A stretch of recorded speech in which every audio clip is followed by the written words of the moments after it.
Hey, welcome to Power Play. I'm Rick Bud, your game master, and with me, as always, is all these awesome people. B. Zelda as Ules Galley, and Caitlin Bruder as Benny Beckett, and Sam Delev as Cadrax, Dr. Caden Dialto, and Omar Najam, who plays Veon Vigor.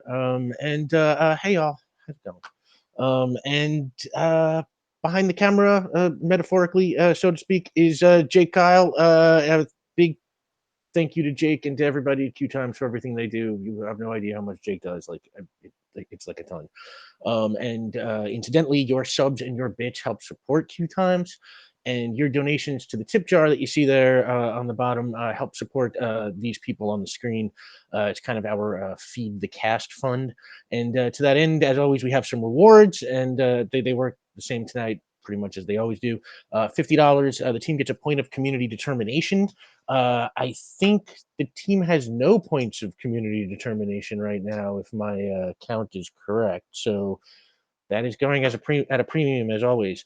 And if we get to $150, if you were kind enough to get us there, and you have been so far, the mysterious benefactor in universe, our team has a mysterious benefactor who sends them gifts. Outside of the game, we know that is you, the chat. And so far, our team has received a suit of a suit of leather armor that is +1 resistance, 3 smoke bombs that are -2 to sight-based tasks, and they have 2 of those left. A gas-powered grappling hook gun that has a distance of 2, a metal baton with bashing damage 5, a rebreather that gives you 5 pages of oxygen, night vision goggles with a distance of 2, and a tracer that has a distance of 6. And if we open up that tier tonight, if we get to the mysterious benefactor tonight, the chat can get the team a set of 4 earpiece communicators with a distance of 3. So essentially, they work about a city block. So, within a contained location of some size, but, not all over town. But help us not have to use our phones on all the time. Our poor data plans. Right. Too expensive. I don't pay my own phone bill. It's fine. Yeah, that's why you got to work the cases and the day jobs and stuff, because cell phone plans very expensive these days. So yeah, and if we get to $250, as always, there's the after credits lore drop. Which is you have been kind enough to unlock every episode. It's one of my favorite parts of the show. I'm super grateful for that. If you want to see those tiers, you can use command unlock. And if you want to help us out in other ways, if you can't help us out like this, you can help us out by liking and commenting on our videos on YouTube and sharing our tweets and helping promote stuff. As I say every week, it's like the fan art is just killing us. Oh my God, y'all are amazing. It's like see that stuff come in, and I'm just like, oh my God, I got to make the show better for these people. It's like, and the live tweets and all this stuff. It's just like, it's super inspiring for us. So thank you. Again, as a thank you, we reached out to our friends at Dark Horse again to get some more stuff to give away. Like I said before, Power Plays, an indie operation, just run out of QueueTimes. But Dark Horse has been supplying us with these prizes to give away, just basically because they're cool, and I asked them. And basically, the way this works is there is no cost to enter the giveaway, and you have to be present in chat when we draw the winner if you get selected. And this week we got 2 prizes, and the second prize, which is the first one drawn, which is confusing, is the same thing it has been the last 2 weeks. That awesome digital bundle of Hellboy: The Complete Short Stories, Volume 1 and 2 by Mike Mignola. And if you are a Hellboy fan, they are. If you haven't seen all the short stories, they are as good as the main title. And if you don't know Hellboy from the comic books, it's like that is the best way to experience Hellboy. The movies are good, the cartoons are good, but the comics are kind of definitive. And you can enter that giveaway right now by typing command Hellboy in chat, and then I will announce the winner of that one right after the break. And then after we announce the winner of that one, we start a new raffle for the grand prize, which is a copy of Resident Alien by Peter Hogan and Steve Parkhouse. Resident Alien, which you may not have heard of, is about to be a TV show with Alan Tudyk, and it is about get this premise. Can you believe this? It is about an alien who hides on Earth pretending to be a doctor. Can you? I'm sorry, you got what from the brick giveaway? I was gonna make a goof about a resident alien, but like, are you serious, Rick? Yeah, no, it's obviously it is honestly it's completely different than Cadrax in every way. It's just like the most superficial similarity, but it is a strange coincidence, and the book is really cool. It's very weird. I'm super anti-spoiler to anybody who knows me, so I won't tell you much about it other than that. But it's a really cool little series, that you will get the first volume of the first trade, and I will remind you of that after the break. For now, we're doing the Hellboy drawing, so command Hellboy in chat if you want to get into the Hellboy. And if you want to see these prizes, if you want to see the list of prizes, you can just hit command giveaway. And thanks to all our friends at Dark Horse, Kara, O'Neill, and everyone for doing that. And the game we play here is called Icons. It's published by Ad Infinitum, and it was created by Steve Kenson. Check him out on Twitter at @skenson. And the book I have is published by Green Ronin, but I think they are out of it. I don't know, maybe because of the show. We like to believe because of the show, and otherwise you can get it as a PDF. It's a really cool, fun game that you very quick to learn. Yeah, check that out. And follow the show Power Play RPG on Twitter and Instagram. And we got a room at the QueueTimes Discord if you want to leave questions and comments and stuff. And that is all the announcements. Time for Power Play.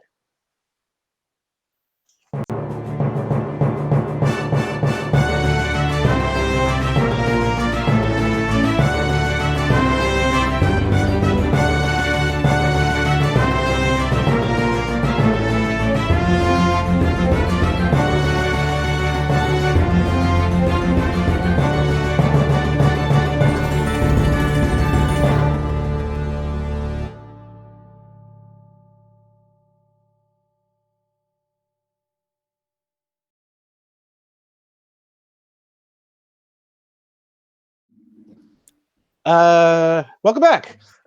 So yeah, I should say on the giveaway, I am not sure if the winners can be international. I will have to check that with Dark Horse. Let's just go ahead and assume for this week that they can't be. But otherwise, I will find out for next week for sure. And sorry about that. I should have known. So yeah, previously on Power Play. After feigning acceptance of Curtis Haber's offer to join him in his quest to dethrone the crime lord Mickey Bomberg and take over Baronsdale, Caden disappeared with Haber. Haber brought Caden back to his hideout, where he revealed his plan to try and escalate the war between Mickey Bomberg and the Cluster, such that the two would destroy each other, leaving their territories as easy pickings for the superpowered Haber himself. Haber strong-armed Caden into robbing the money room that where Mickey Bomberg keeps the cash he uses to bribe the police with, essentially keeping his hold on power secure. Haber hoped that this would appear to be the Cluster, and that it would get Mickey to attack the Cluster back, essentially kicking his plan into action. But while Caden did successfully get the money, they then used their power to try and destroy it, as well as to crash Haber's car as he was getting away. Meanwhile, Veon was hired by a man named Alton Reeves to find his mother, Audrey Reeves, a public defender who had disappeared a few days earlier. Along with Benny and Ulez, Veon visited Reeves' home and office, and the office of Max McCrae, a private investigator who had previously disappeared while working for the same case for the same client. Along the way, they discovered that hang on, sorry, getting the thing.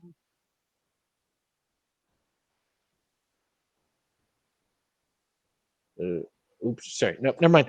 If you ever need time in between, I feel like we're all probably really good for vamping for time. Yeah, Not as good as I know. Phelan. Yeah. We'll have some kind of vamping contest one of these days. Yeah, so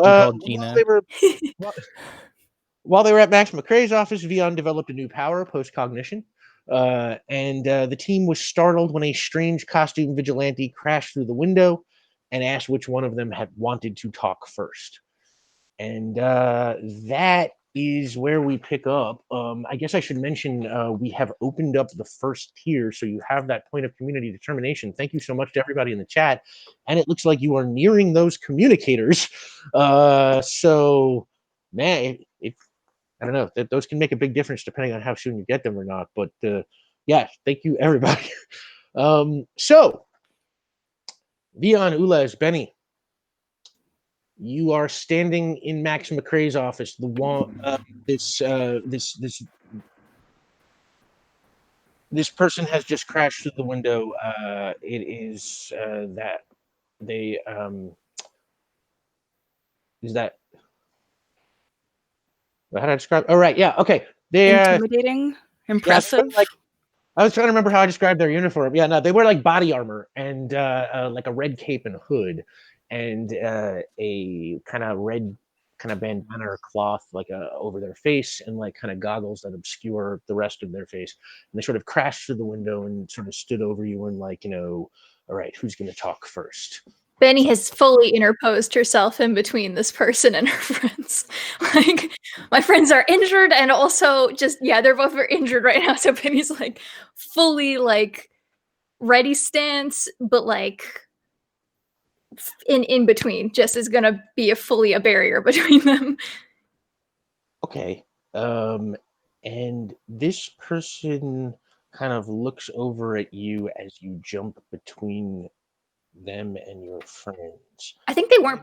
Did they come up like right behind me? I think I was like looking right at them when they came in last time. But that's okay. I will move. I will move to wherever, however I can be. No, if you want to say yeah, it's like you are just turn and then yeah. And do me a favor, make a willpower roll. Okay. Yeah. Oh boy. I have a noisy desk now. Oh, I know my number. 12. Yeah. It's got a 6. Benny. Okay. This person, okay, I'm going to spend a point of determination on behalf of this character to invoke their quality of I am tough as nails. And essentially... So then I get a determination from that? Yeah, you get 1 point of determination from that. But that brings their roll up to essentially cancel yours out. So what happens now is they look at you and say, who are you? My name is Benny. What's yours?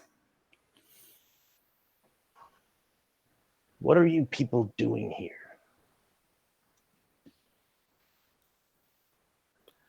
We were... Oh, should I talk to them? You can if you want to. They look over at you and kind of like look up and down, very curious about your outfit. Is that a visual thing or do they vocalize it? Because I'm curious about their outfit. Yeah, no, that's just sort of a visual, like they give you a very slow look up and down, as if like they're, everyone else is sort of dressed normally and you are, you. Greetings. I would love to welcome you here. It is customary that I understand that individuals use stairs and elevators. You are the first that I have met who has entered through a window. What is your purpose?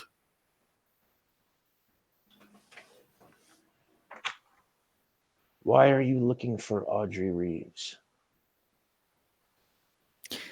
I believe my friend just asked you a question. What is your purpose?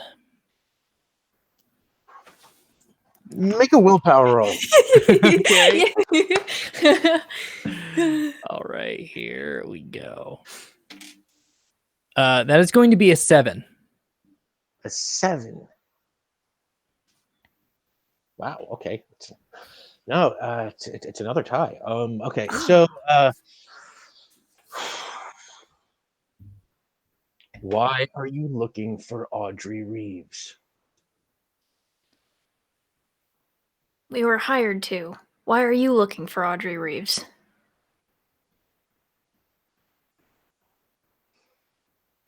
Hired by who? Okay, listen, we're gonna have to have a little bit of give and take in this conversation because we're putting a lot on the table right now, and I'd like if you gave us maybe just like Yeah, one we've thing in asked exchange. you've asked us like 3 questions and we've given you 3 answers, and we've asked you 3 questions and you've given us nothing, and I don't think Yeah. that's a very fair trade. We can play this game all day. Why are you wearing that? Why are you wearing what you're wearing? You know?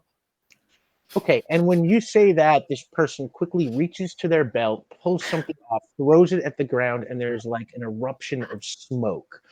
What? Okay. We can do that too. No. I mean, I guess we could. We do have Yeah, smoke bombs, but I'll have my- extra smoky. Do they stack? Is it 4 difficulty to see now? Are you throwing a smoke bomb also? Okay, then you have -2 to site-based tasks right now, but everybody roll initiative. Ah, no. I don't want to Rude. fight. We're just having a friendly conversation. okay. Maybe you. What is my 9. coordination?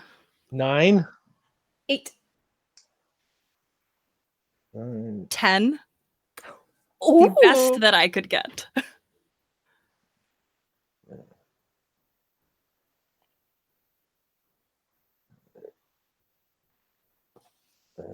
So we said Benny's 9, Veon No, is 8. 8. Reverse. Oh, I- Benny was 8. Okay, yeah, Yeah. sorry. Veon was 9. Ulez is 10. And this character was also 9. Ooh. What's your coordination, Veon? My coordination is, I will tell you right now, 3. All right, this character goes before you. Okay, fine.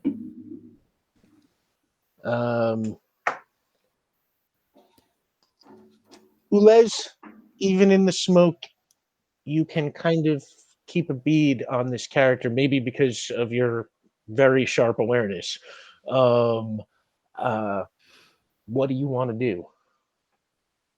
Are they moving? Well, you can kind of just see, a little bit of movement. Smoke has filled the room, so you don't have a very clear view of what's going on. And, they just threw that smoke bomb. Things are moving very fast. Oh no. There's no visual representation of panic. Maybe like the threads of their hair, like the lights, they flicker and like they wave and pulsate a little bit. But beyond that, Ulez realizes that they have to react. And smoke might be a threat. There's not a lot of connections that they can make with what's happening here. But their friends are agitated. That person seems scary. So Ulez will raise their hand and blast it with some light. Okay. Make a power roll. Do you have anything else that applies here, Ulez? I mean, am I protecting? I don't have any. Do I have one determination actually? Where did I put my page? I have you with no determination right now. Okay, I might have not removed my last one. My record from last game. Okay. But there is a point of community determination, but it's only one. So It's early yet. yeah, by the way, everybody, don't forget to do command chat and Hellboy to win the Hellboy package. And apparently I have been informed that it can be international. So no matter where you are. Thank you, Dark Horse. Yes, thank you, Dark Horse. And it looks like we have unlocked the mysterious benefactor, so you get the wow, thank you so much, everybody in the chat. So that just leaves the after credits drop, and we're already a little bit of the way there. Thank you so much, everybody. Wow, wow, you get the communicators. Wow, for this minute, one. All right, yeah, I'm used to that coming later in the game, but thank you. So make a power roll. Oh yeah. That makes, much like you, I have too many tabs open. Oh, I have good numbers in power. That's a 9. I forgot how strong I could be. Oh wow. So you shoot your blast, and this character sort of just turns, and your blast kind of like skates by and kind of like just hits, the front of them a little bit, like kind of singes their clothes, but does not connect. and they look at you very carefully as they are a little surprised by what just happened. And with that, they see. Am I still in between him and my friends? Yeah, you are. I'd like go around you. Yeah, hit me instead. Like, please hit me instead. Yeah, no, you are definitely still in between. Yeah. So they throw a punch at you just Okay. straight on with a fist. And is that a prowess roll to right? Yeah. Okay. Yeah, or you can try and dodge it with a coordination roll if you want. But No, we'll do. I don't think she would try to dodge. I think she'd try to do and, like kick the thing. 10. give yourself a point of determination because this person is going to invoke their quality of a lifetime of training. Oh. And even though you are pretty strong, they connect just hard enough to do some damage. Benny, you take, let's see,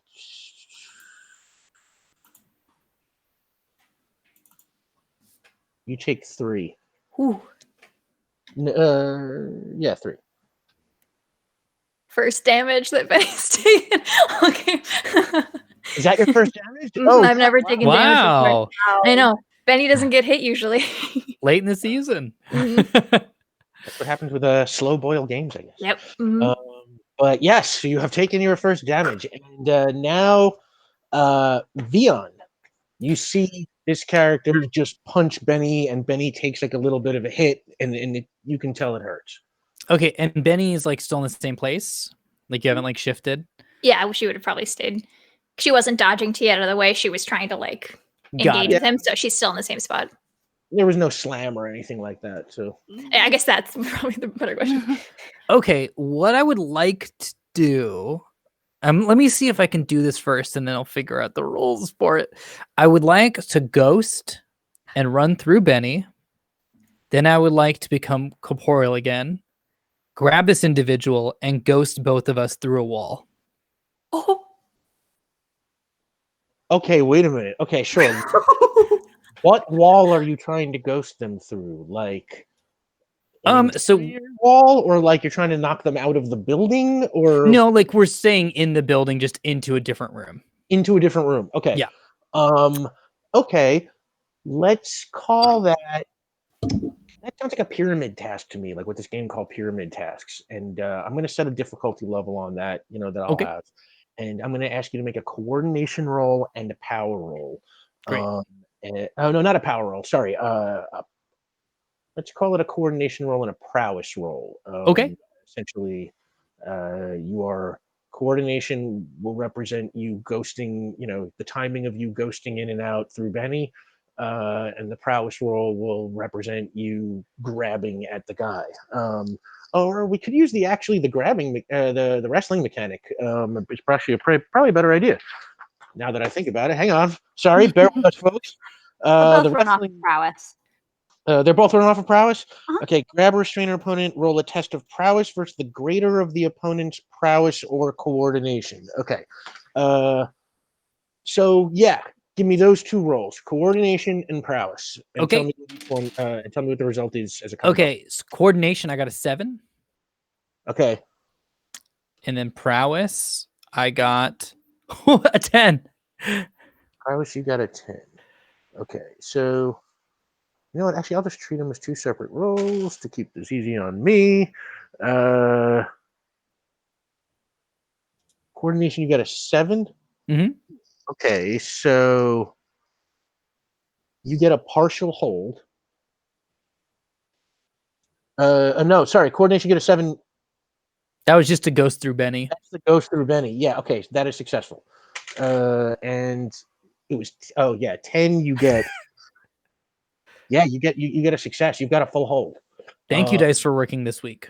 So with that, I will say, yeah, you ghost that person, and the 2 of you fall through the interior wall, and into the lobby that you first came through, where Max McRae's secretary Marilyn is behind the desk. And, she does like when she's like drinking from a bottle, like it's one of these like spit takes as you like come like just pouring through the wall, and looks at her glass kind of thing. And now the two of you are on the ground, and it is this is interesting. Okay, so in the order, it is Benny's turn, but you are in the other room now. Okay, so I still get to go, or do we follow the action? Movement is given to you. So if you're just saying you just want to like run around and follow the action, you can do that. Okay, I think okay.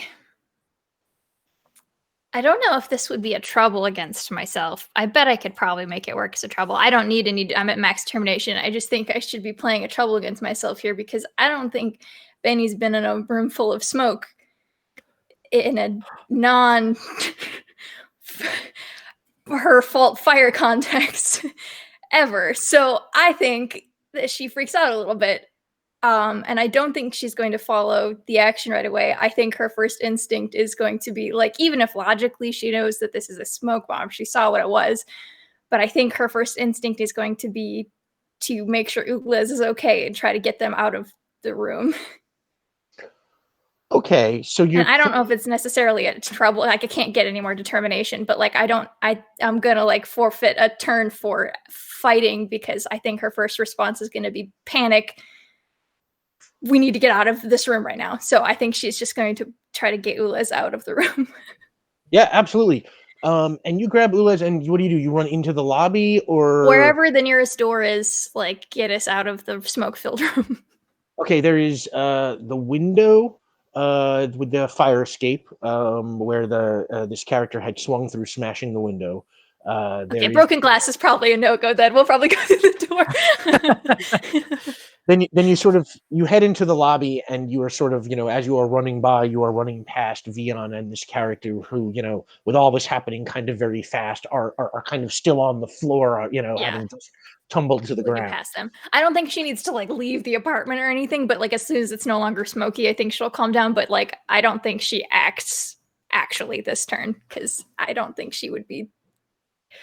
I think she'd be freaked out a little bit. Yeah, okay, you are pushing Ulez through the room. Ulez, you see all the stuff I just described. Benny is kind of pushing you towards just away from the smoke. Away from the smoke. What do you do? All this talk of trouble has got me really, really wanting to invoke mine, and I am riddled with this naive curiosity. And nobody has told Ulez what's going on. Nobody has offered up any introductions. They didn't even realize entering through a window was a possibility, and nobody has addressed that fact. So, like, despite the panic around them, Ulez is going to try and turn around, like, but I wanted to ask, I still have so many more questions for them. Okay. I'm going to try and go back. Yeah, you walk over, and this character is lying on the ground with Omar and sees you over them. And if that's what you do with your turn, then this character goes next. And can I take my point of determination? Oh yeah, you get a point of determination for sure. As this character kind of does one of those like flips up from the ground and throws a punch at you as they do.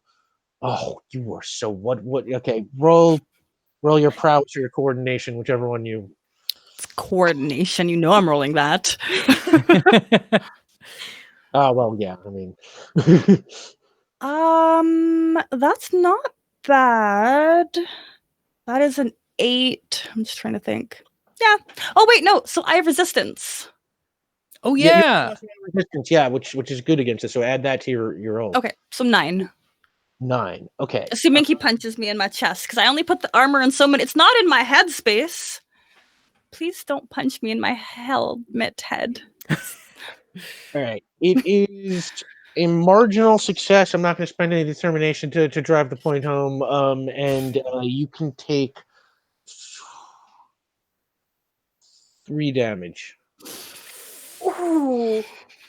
It's okay. I'm tougher now, I think. And it is your turn, Veon. Okay, this person is not playing nice. Wait, was the person still ghosted? Could he have punched Ulez? Didn't Veon have a partial hold on him? Veon. No, it was a full hold. You have to spend your action breaking a grapple like that. So Veon would have still had a hold on him, which would he have still been ghosted? Veon, did you stay ghosted when you fell into the other room, or did you? I don't think I would have. You know what? Though, yeah, knowing how my ghosting works, I didn't have the opportunity to unghost. Okay, so you know what? Fine. So you don't take the damage. I totally forgot. You are totally right on that. So it's like Ulez. Instead, this person does that flip move and punches at you, but their hand goes like right through your head, and they kind of they're very confused as they throw it. And while they are distracted, Veon, I guess you get a chance to go if you want. Yes. Don't get hurt, Ulez. Let me give. I'll do a one-liner if this is successful. When this is successful, I would like to, because they've hopped up and I'm still like holding on to them because they haven't broken away from me and they're still ghosted. I would like to try to, and I haven't done this yet because I haven't used these for combat powers before, but I'd like to use my core as a fulcrum, and I would just like to yank them down through the floor and toss them into whatever's below without going with them. Oh. Okay, let's call that a stunt. Okay. Which means That's gonna be a point of determination. Spend a point of determination to do that. There is a point of community determination. Take it. Let's do it. Sorry, this is only tangentially related, but can you give other people your determination? Nah. You can invoke their troubles, I think. Like, can we invoke their troubles? Oh. To give our points to them? I thought maybe I read that wrong. With this group, we definitely should do that. No. Okay. Trouble. That might have been a fate thing. I get them mixed up. Okay. Yeah, I will double check that afterwards. But all right, so you are spending the point of community determination, and Just you are to performing a chuck stunt. them through the ground. And which quality are you using? I am going to use Spirit of Justice. Okay, that seems like this kind of stuff. All right. I believe that just happens now because you spent the point of determination. So yeah, just like you said, you grab this person and they go down through the floor and disappear. Yeah, they recorporealize whatever's below this level, which I hope is another room. Well, from your point of view, you just see them disappear into the floor. Yeah, I have no idea. But then I'd like to get up and unghost and kind of brush myself off. Are you okay, Ulez? Did that do any... I don't know exactly what this does in terms of messing with people's bodies. So are you all right? Are you feeling okay? I'm well, thank you. Great. How are you? You know, kind of good, because that was exciting. I've never done that pretty before. sick. Very Yeah. cool. Yeah, Benny, are you all right? You took one right to the computer. Yeah, I think I'm okay. I think like maybe her like nose was bleeding a little bit. She's like, I'm good. It's okay. I've been hit harder, probably. All right. She just doesn't want you to worry. She has no idea if she's been hit that hard before. Do you I'm so sorry about this. What was your name again? Please remind me. You're the secretary? Yeah. And she just sort of like, she's just kind of shaking. Marilyn, thank you. Yeah, Marilyn, I'm so sorry. Do you happen to have a first aid kit or something that we could just even, I don't know, like maybe just like some nasal paper? Some tissues. If there's like a tissue box on the desk, I'll just take some. She's clearly a little freaked out and I don't want to bother her. And she just kind of like shakes a little bit and you grab those tissues. Yeah. Sorry, ma'am. All right. Well, what I'm thinking, I guess, is we get out of here and then continue our investigation and maybe even do a search for this person's costume if that ever showed up on anything. Yeah, that's pretty distinct. And while you are standing there, oh no, the stairway door in the hallway that you can see opens, and this character kind of walks back out, like kind of limp Oh, jeez. a little bit towards you. and Veon, can you ghost 2 people at once?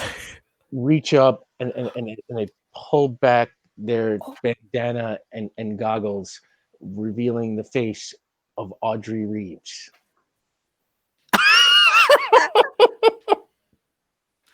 Hello. Ma'am, I am so sorry. This whole time we're looking for you, we didn't know you were right in front of us. And sort of like wipe some blood from her lip. And you want to go somewhere and talk? Yeah, I think so. I would like to, as a sign of trust and apology, hold out the box of tissues. And she reaches out and takes. Yeah, Benny. Right, sympathetically dabbing, just like with Benny. Yeah, and as that goes on, Cadrax, Caden. Yes. When we last saw you, you were in Grinnell Circle, and you had blasted Curtis Haber's truck into a lamppost, I believe it was, and then you kind of ran away. And where did you go after that? Oh, back to the hospital. I have work. Back to the hospital. You have work. Yes. And okay, we will say that you were at the hospital through the events that I have sort of been describing here. So, I don't know why I am proud, but gosh dang, I am. It is a pretty routine night for you. Abigail comes through and she says, hey, how's it going? Can you keep me covered for a while? I gotta run out. My dad needs to talk to me about some kind of big money thing. Right. You previously had issues with your father and the money payment, and I was hoping to find you to apologize that the money payments I acquired I couldn't give to you. Oh yeah, no, and she kind of gives you a big like deep hug and jumps back and kind of is like, no, it's totally okay. This isn't about that right now. He needs me for some big public relations thing. I don't know. I'll tell you later. And all right, just keep me covered if you can, and if not, get downed. And she just runs down the hallway. Good night. Take care. Enjoy your relations. So you're covering some of her work for a while now. Oh goodness, pediatrics. They can't give nearly as good a history. Many of them do not even communicate at all. They're very confusing. Oh my God, I want to explore Caden's time in pediatrics. Caden, just do me a favor. Make an intellect roll, or let's call it a willpower roll for your. Yeah, I was hoping. Charm the babies. I would like to play a trouble against myself, all work, no play. Okay, just take the point of determination. Thank and you. We're going to say it is going just terribly. It is like you in a room full of crying babies. You're, trying to, like the nurses are running around doing other stuff. Nobody's kind of helping you out. The people who are supposed to be minding them are all like absorbed in specific issues. Right, I have one just hanging off of my arm, and I don't understand why. Right, or one of them's pulling on your jacket just over and over again, asking questions about stupid stuff. And while that is going on, the three of you, where do you go with Audrey Reeves, you think? I don't know, but the smash cut is perfect. No. Wherever we go.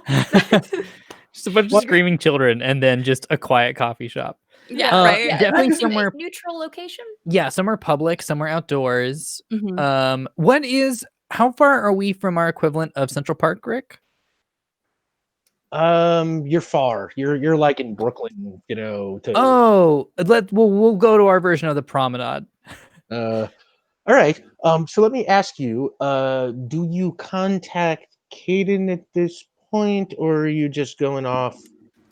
I feel like we would probably try to at some point, just like a text like, hey, let us know you're alive. Like, I'm gonna be honest, I think that's more of a Benny thought than a Veon thought. Oh, it's a bit, yeah, Benny definitely like probably at least once or twice over the past however long it's been, like, has been like a, hey, we tried calling. Like, That's like, something. hey, are Yeah. you good? Just like once or twice, like, I don't know what their plans are, but I don't want to like blow their cover, but like also Benny's like a nervous wreck all the time. And this is new friend who left with bad person. It wouldn't be until minimum an hour into the shift because their phone ran out of juice, which Yeah, I means know. they need to charge it, which means it is static because I don't Yeah. think we can bank on having a convention battery that they can just keep in their pocket. Also, they are a surgeon, so they're in the OR, and so like there's the idea you just like let the phone charge while you know 10 blade. So I figured that we're not getting responses while it's been dead, and also the stuff. So you come back to so at certainly least 2 or mid 2 or shift, 3. end of shift at some point. Yeah. That'll be able to happen. But yes, that's where we are right now. It's screaming now. This creature. Yes. You're holding the child. No, the child is holding me. Grip strength is really quite impressive. It has to be a function of its low mass. The small humans interact with you differently than the big ones. It's a whole different They ballgame. do. You're This is not a real conversation. Whoops. Are you actually having this conversation, or are you, no? We should have been. We would have been dead, yes. Phone is dead, unfortunately. Phone is charging. Phone is charging. Okay. Though, you know, given that it's mid-shift, like if we want to just cut ahead to mid-shift, that conversation can have had by text, and then there could just like be a picture, and that amuses me. It would probably realistically take us about an hour to get settled somewhere public. That's enough to get. Les is gonna make y'all stop along the way to look at plants. So that's a great point. And I think our new, at least Benny's MO since like an episode or 2 ago, has been like, take the scenic route so we can hit the parks for less. Can we explain that while we're walking? Like that we're not going in a straight line, just like yeah, like for Audrey, like for Audrey of just like we gotta curl by a couple of I know there's a florist on the way over here. That's not for us, that's for our friend Ulez. I would like to study all of the plants. It is my prime directive. What does that get you? Plants. Completion? What is your question? Completion's a pretty good thing. Correct. And let's say y'all sit down on a bench. Okay. And she's still rubbing her lip and her back a little bit. Wasn't quite expecting to be put through a floor. So I wasn't expecting to be punched in the face, so she looks over at Veon. How exactly did you do that? Well, it's a little bit of a long story, but I believe the short of it is that I am a ghost. Yeah. You're a ghost. And I sip my coffee. What else can you do? I'm kind of finding that out myself, to be quite honest. But more importantly, I'm a private investigator. Also, like, hold on. We deserve some answers too. You've racked up quite a few questions and not a lot of answers being given. So I'm gonna stop you right there. Actually. Yeah, May I typical lawyer ask? business. Huh? Ulez? Oh, where do I acquire a cape such as theirs? Oh, since we're in public now, let's assume that Audrey has taken the cape. Changed. She's already showed you Darn. the face. She's still Okay. wearing the body armor, maybe, but it's a little lower key, you know. And she's got the cape kind of crumbled up into a ball, let's say, folded up with her or something. Okay. So I'm sorry. What was the last? You said. Yeah, Ulez wants to know where you got your cape. And I've got a follow-up question. Where'd you get all those weapons? But first, let's talk about the cape. Oh, that's a long story. Do me a favor, make a willpower roll, Veon. Okay. Roll my Oh my Green Lantern gosh. dice for this. Okay, 7. Okay. Oh, that's a long story. Where does it start? I guess about 40 years ago, I was a district attorney. And I grew incredibly frustrated seeing so many violent assholes get off again and again. So, well, I took to, dressing like this and going out at night and hunting them down. I got real good at it too. Criminals started calling me the one, as in the one who jumps down from the roof and kicks your ass. But time went by, and I don't know, after a few years, kind of realized no matter how many of these bad guys I punished, nothing ever really changed. Take down one gangster, the next one takes their place the next day. A different guy in charge, but people kept getting killed, communities kept getting destroyed. So I came to the conclusion that I couldn't really save people by punishing the guilty. So I shifted focus to protecting people from the system. And I hung up the cape and I switched to the public defender's office. And I saved a lot of real people since then. People who wouldn't have been replaced. But I wasn't able to help Brooke Barrett. I know she's innocent.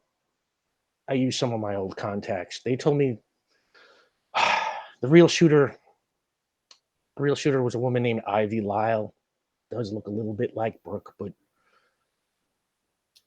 Lyle went to jail on another murder charge, and I talked to her, and she said she would confess if I got her a deal from the DA.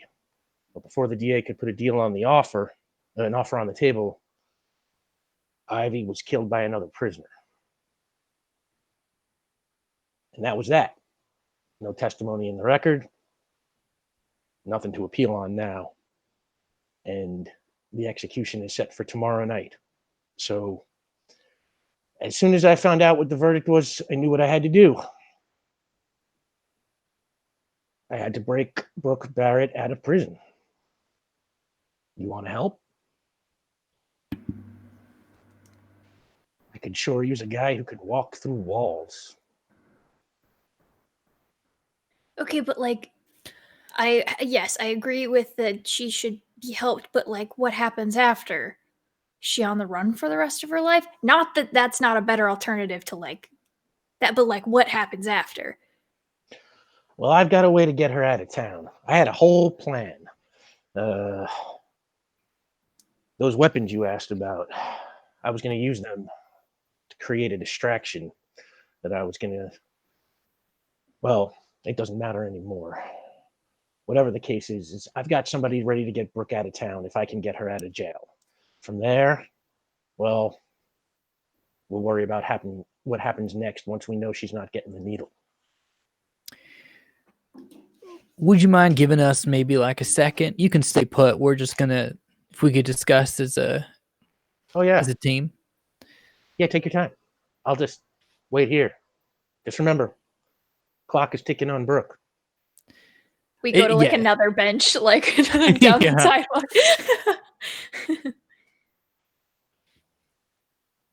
I'm probably going to do this because my sense of justice is, at this point, slightly independent from the criminal justice system. Not to say it's like against it, but if this is true the case, this is an innocent person who's going to get put to death. That's not something I can stand by. So, but just because I'm doing it doesn't mean that either of you have to do it. I just I feel like I don't know enough about everything that's happening. Like, where's McCrae? Like, what happened? Yeah, we got to ask about that. That's a great point. I got a lot of questions. Yeah. So you're like, I'll walk back over in a bunch, kind of. Well, how do you feel? We'll have our conversation first. Compile a questionnaire. I would like to know, why do you execute your people?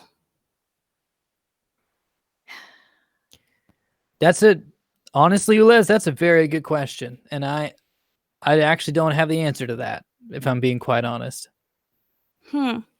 That's not permitted in many places. I have to believe. It's hard for me to recall my data, but execution is not correct. No, it's not.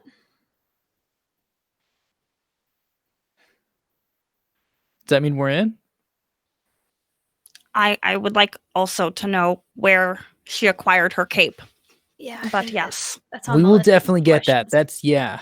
We got 2 questions right now. I think we also need, this isn't question oriented, but like we can't go break into prison with like faces out and stuff. So I don't know what that's gonna look like, but she's got a whole costume. Maybe she can help us get a little less conspicuous. Yeah. Yeah. She had a whole hidden room in her house. I think she's got some resources that we should be utilizing if we're going to be involved. Okay. All right. Let's go ask our questions and then go see what the plan is. And now you all head back over. yeah. Yeah. Okay. And she's just sitting there watching you approach. She's very calmly sitting on the bench, just chilling out, waiting for you to come back. So, But what did you while decide? can I like make some sort of like read on her as a person, like how genuine is she? Like all the evidence we have like suggests that this is what's happening, but like how genuine is she being with us? Sure. Why don't we call that a That wouldn't be willpower, is it? That's not. willpower roll? Is it Yeah. willpower? Okay. It's either willpower or it's like intellect. I feel like I could spin it either I'll way. take willpower if I can. Let's call it willpower. Okay. Nice. Good rolls today. 11. I will say is that nothing about her manner sticks out to you as conspicuously indicative of deception.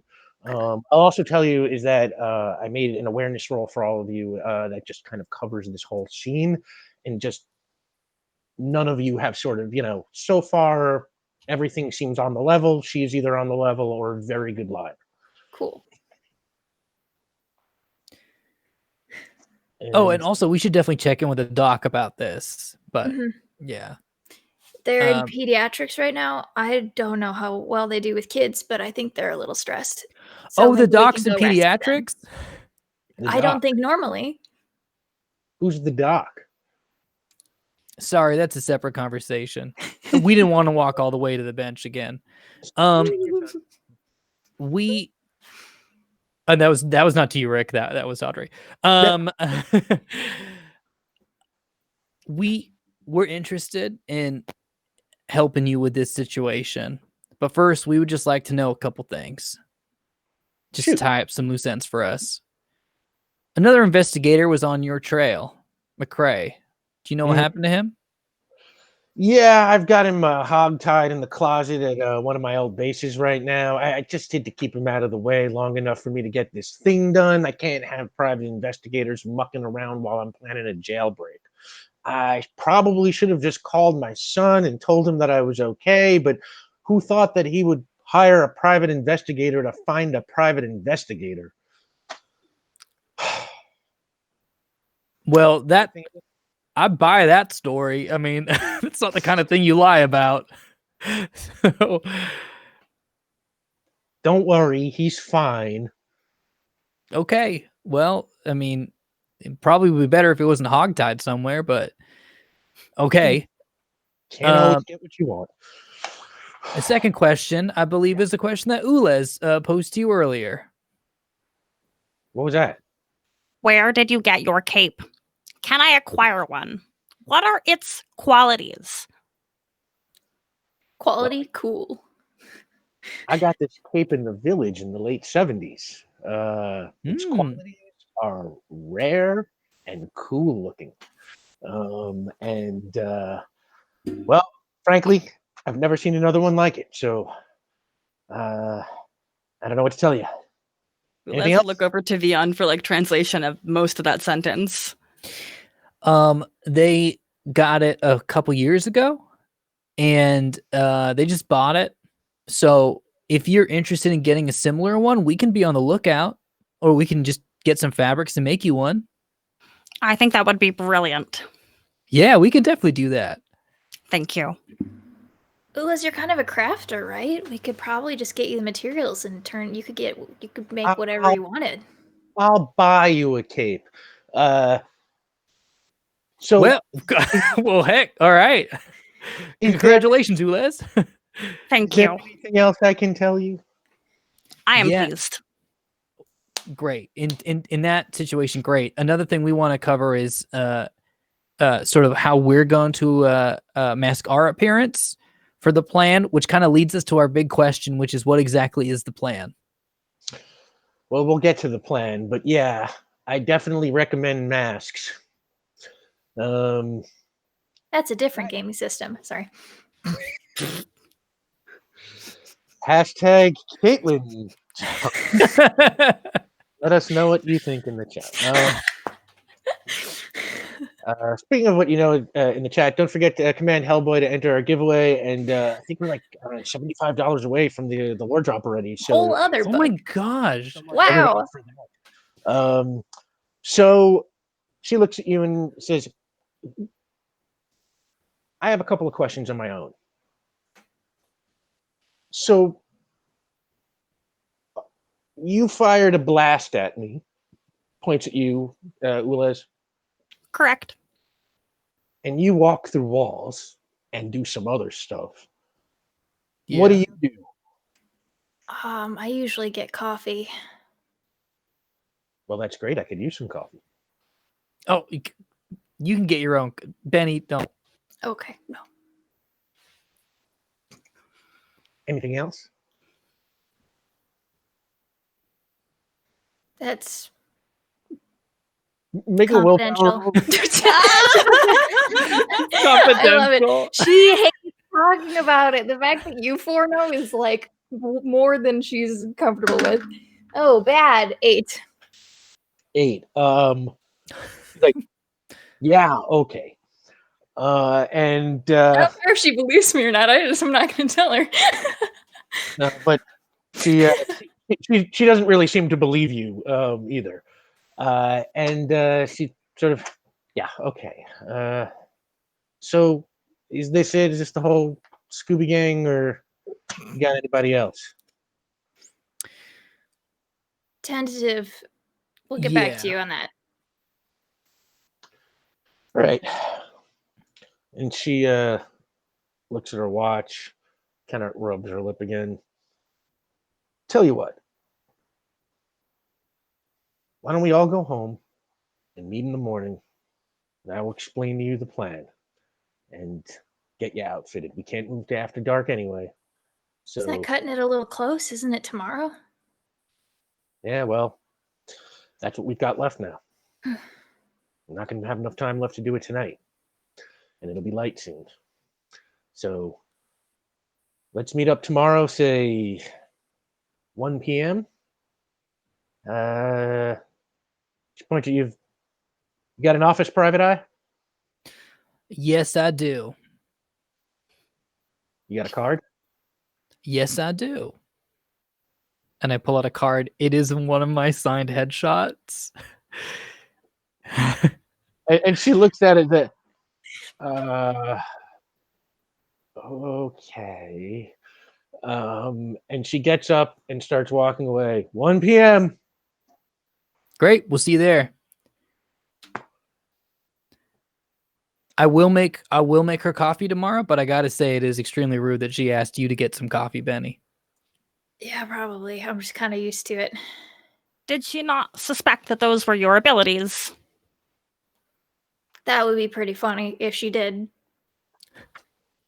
Oh.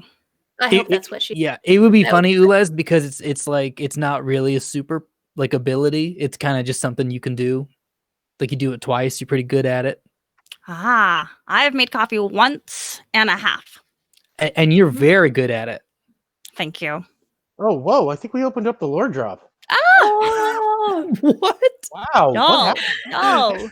So much, everybody. We're not That's- even on break yet. Right? Happy end of November, y'all. Thank you so much. It Everybody's was away for wonderful. like 1 second. That's amazing. Thank you so much, everybody. Cool. We got a good one tonight. Cool. So she walks away, leaving the three of you. Caden, you were at work. What do you want to do with the rest of your night? I mean, we should go and fill the dock in, right? Yeah, let's. Well, I don't really need to. I need a little bit of sleep, but I don't need to like sleep. So, Benny, it's really up to you. Oh God, am I really? I'm the all right. Well, okay. Maybe I should sleep, and those who don't need sleep go talk to those who don't need sleep. Okay, that sounds correct.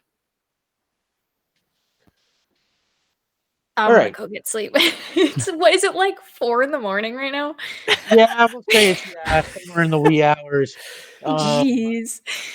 And to keep things moving a little bit, why don't we say, Benny? We'll cut to Caden.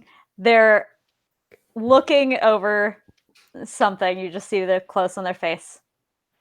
They're much more peaceful when they sleep. And then I'll flip down the surgical shield. The kid's under anesthesia, and I start the surgery.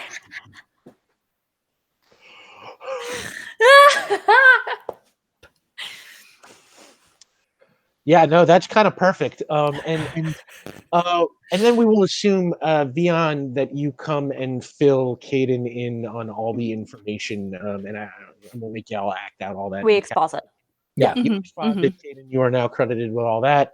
And yeah, Benny. Going to a message Dino to tell him that I am going to be out of the office tomorrow. That you're going to be out of the office tomorrow? That I like. Let's see how much of a partial lie can I tell here. I have a doctor, and I'm going to see them tomorrow, and that's not a lie. You know, That statement is true. You have an appointment tomorrow Yes. with a doctor. You will be there, And and then you're going to see theoretically, I do intend on talking to Caden about it tomorrow. But that's what I'm telling Dino.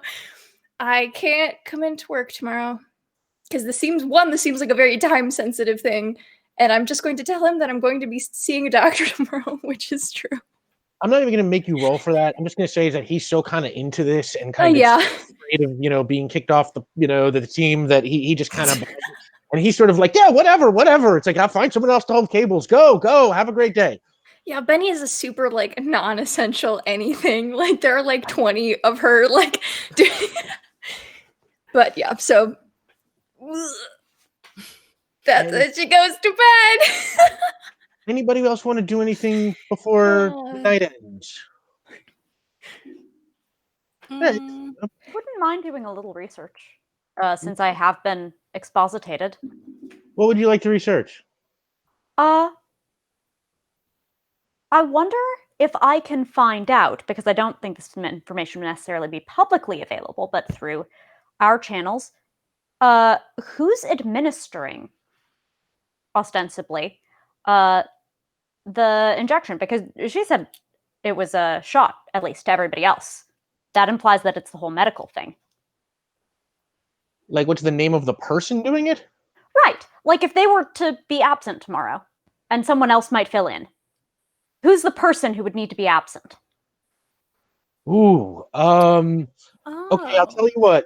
I don't know what her plan is, but, Make an intellect roll with any bonuses that you think might apply to investigation. How are you doing this investigation? Like, where are you doing your research? Like, just internet? Hospital. Using like hospital databases and stuff? Hospital databases, possibly. It's a non-botanical thing, but it is nonetheless called a grapevine. Okay. Oh, interesting. All right. Because this is same city. Caden, how would you describe your relationship with the other doctors in the hospital at large, other than Abigail? Oh, poor to abysmal. Okay. Make your investigation roll. I'd like to think that they have a solid working relationship with the nurses, though. I would really, really like Oh, that. that's for Caden. good. I don't know, but I really hope that for them. Yeah, because you're not mean. I try to treat people with respect. Yeah, I think that's going to go a long way. I mean, but the other surgeons, though. Maybe I don't. Okay, that's a 4 on the dice. You said plus If you have whatever any my plus was. investigation-related bonuses, yeah. Oh, if I can use my medicine. I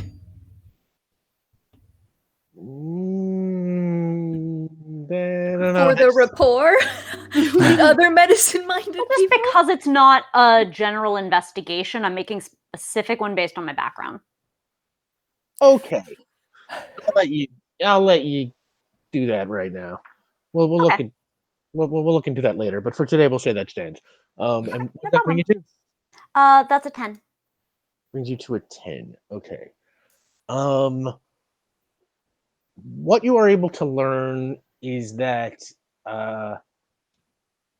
there is a team of eligible people, and the person who actually administers the injection is chosen by lottery about an hour before the injection.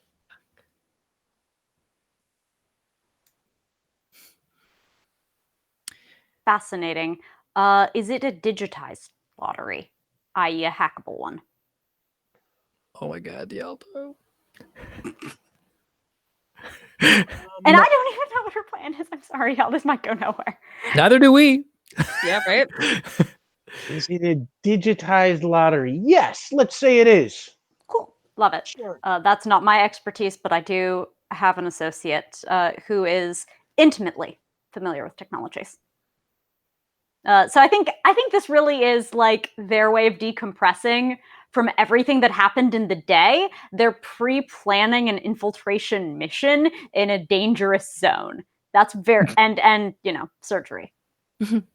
It's relaxing Cool. for Cadrax. It would have taken us a little while to get to the hospital to explain to the doc what exactly is going on and everything, right, Rick? Yeah, I would think so. Why? Okay. Second question of 3. Does the hospital have like a flower bed outside? They'll probably have that interior courtyard because they like to have patients who are going to be inpatients for a while to have some place that's kind of nice and has some greenery. So there's a little atrium in the lobby kind of thing, yeah. Question 3 is, does this atrium have any poppies or morning glories?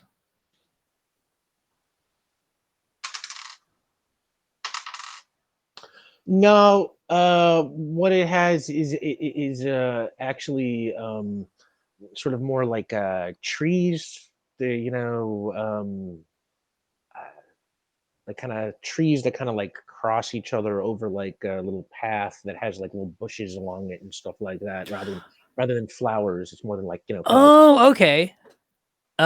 Great. Well, I'm gonna keep a lookout for morning glories as we go through the city, but for that, I would like to just take a little detour because I want to spot that on a map and walk Ulez out there and just be like, yeah, so this is like a courtyard where we actually like to be around plants as well. They make us happy, and I haven't read a lot about it. I was doing research for one of my old books a long time ago, Different Life, but I do know that trees speak to each other.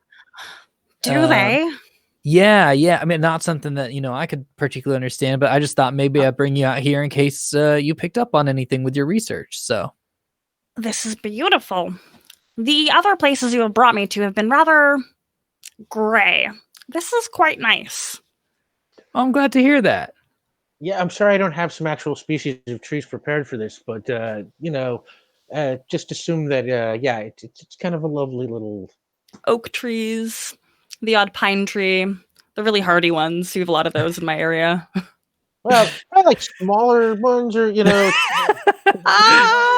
I don't know, small trees. Kind of decorative kind of, but Trees but younger. Is a type of tree that I used when I was a little kid. I called it a penny tree because the leaves were little. That's not what it's called, but that's what I envisioned. They're ones that don't That's get very good. tall and have Yeah. a bunch of really tiny leaves. In Port Ruby, they're called penny trees. Yeah, Yes. that's canon. And and you get to spend your time examining the trees and just kind of relaxing and communing with the trees. Talking to them, talking asking to them questions. Yeah. Just real quick, what do you ask the trees? How long have you been here? What do you enjoy about this place? How are you feeling right now? Do you have any acquaintances in which you express all of these thoughts and feelings to? And like, I'll give them adequate time to respond. Like, it's not like rapid fire question. It's, we leave space for the wind to kind of pass by and the leaves to make some leaf sounds. And that's just really into it. There's some like custodian guy like pushing a cart past, like watching you talk to the trees and kind of gives you like this weird look and then like sort of zooms by real quick. Again, 4 in the morning. Like, yeah. I'm at a hospital. On that, like, why don't we say? Can I? One last thing I wanted to do before Benny went to bed. So this is kind of just, I don't know, maybe kind of odd, but she hasn't done this in a while. And I think she used to do this a lot when she had more like accidents. And now she has more friends who she wants to keep an eye on. I want to do some Googling and see in Port Ruby, armored person, Port Ruby, person on fire, Port Ruby, person caused the earthquake, like Port Ruby. Vanity Googling your friends. Kind of like, yeah, like I want to know if anyone's had eyes on us, like us specifically. I don't think she's ever thought to look up other superpowered people before, and I don't know if she's brave enough to do it now outside of this group, but I want to like, she wants to like see, like, are we being safe? Like, make an investigation roll with, let's see, what do you have here, Benny? You have. Filmmaking and driving. I mean, could I do so? I mean, her can't turn the camera off is like her being into like all aspects of filming, but also like she's a watcher. She's good at absorbing information as like a wallflower. And I don't know if that would apply here because she's actively looking, but I'd earned a determination for that. Yeah, I sort of feel like that probably applies more when you're like in a scene, like looking at, watching, kind of like an observational thing than like a research-based skill. Fair. But just make your straight intellectual. Okay. Oh, okay. Thank you. This die is being my friend today. 8. Okay. You do some searching, and let's say you weird forums, like news sites, like just the whole spectrum.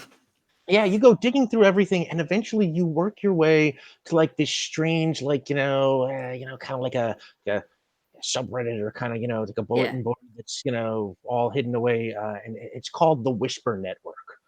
And the Whisper Network is kind of all sensational stories about things people claim to have seen in Port Ruby. Ranging from the ridiculous kind of alligators in the sewer stuff to reports of strange secret agents prowling the rooftops to UFOs being spotted to people with superpowers, and it's all just kind of anything anybody says, and there's basically there's kind of no way to determine the reliability or the validity of any of it just internally. But you said you got 8. Okay, so what are you're looking for information about you, the team? Yeah, like I just want to know if anyone's seen us, like, because I think that was her big paranoia when she first moved into a big city. Like, this isn't a farm. This isn't dozens of acres of no one can see me. There are people 5 feet away from me at all times. And so anytime I think she would have like any sort of burst accident, like she would always go and like Google to see if anyone is posting about it or saw her. And she hasn't had one in a while, I don't think. But now she has been using her fire powers a lot and is with other people who have abilities. And so she's kind of just like, it's kind of, I think, a nervous habit of like, has anyone seen us and are they talking about it? Okay, with what with what you find, there are no mentions that look like they refer to any of the three of you or any of the events that you have crossed path, that you have been involved in the last couple of days, except you do find one kind of non-specific reference to somebody who swears that there are vampires going after bus drivers in the city. Okay. And but otherwise there's no names are named. Okay. Cool. She But- goes to bed. Yeah, sure. Was it? I didn't mean to cut you off. I'm sorry. Oh yeah, no, that's it. Yeah, that's good. So Yeah, you go she to goes to bed, and let's say that we get to the next morning. Ooh. Oh yeah.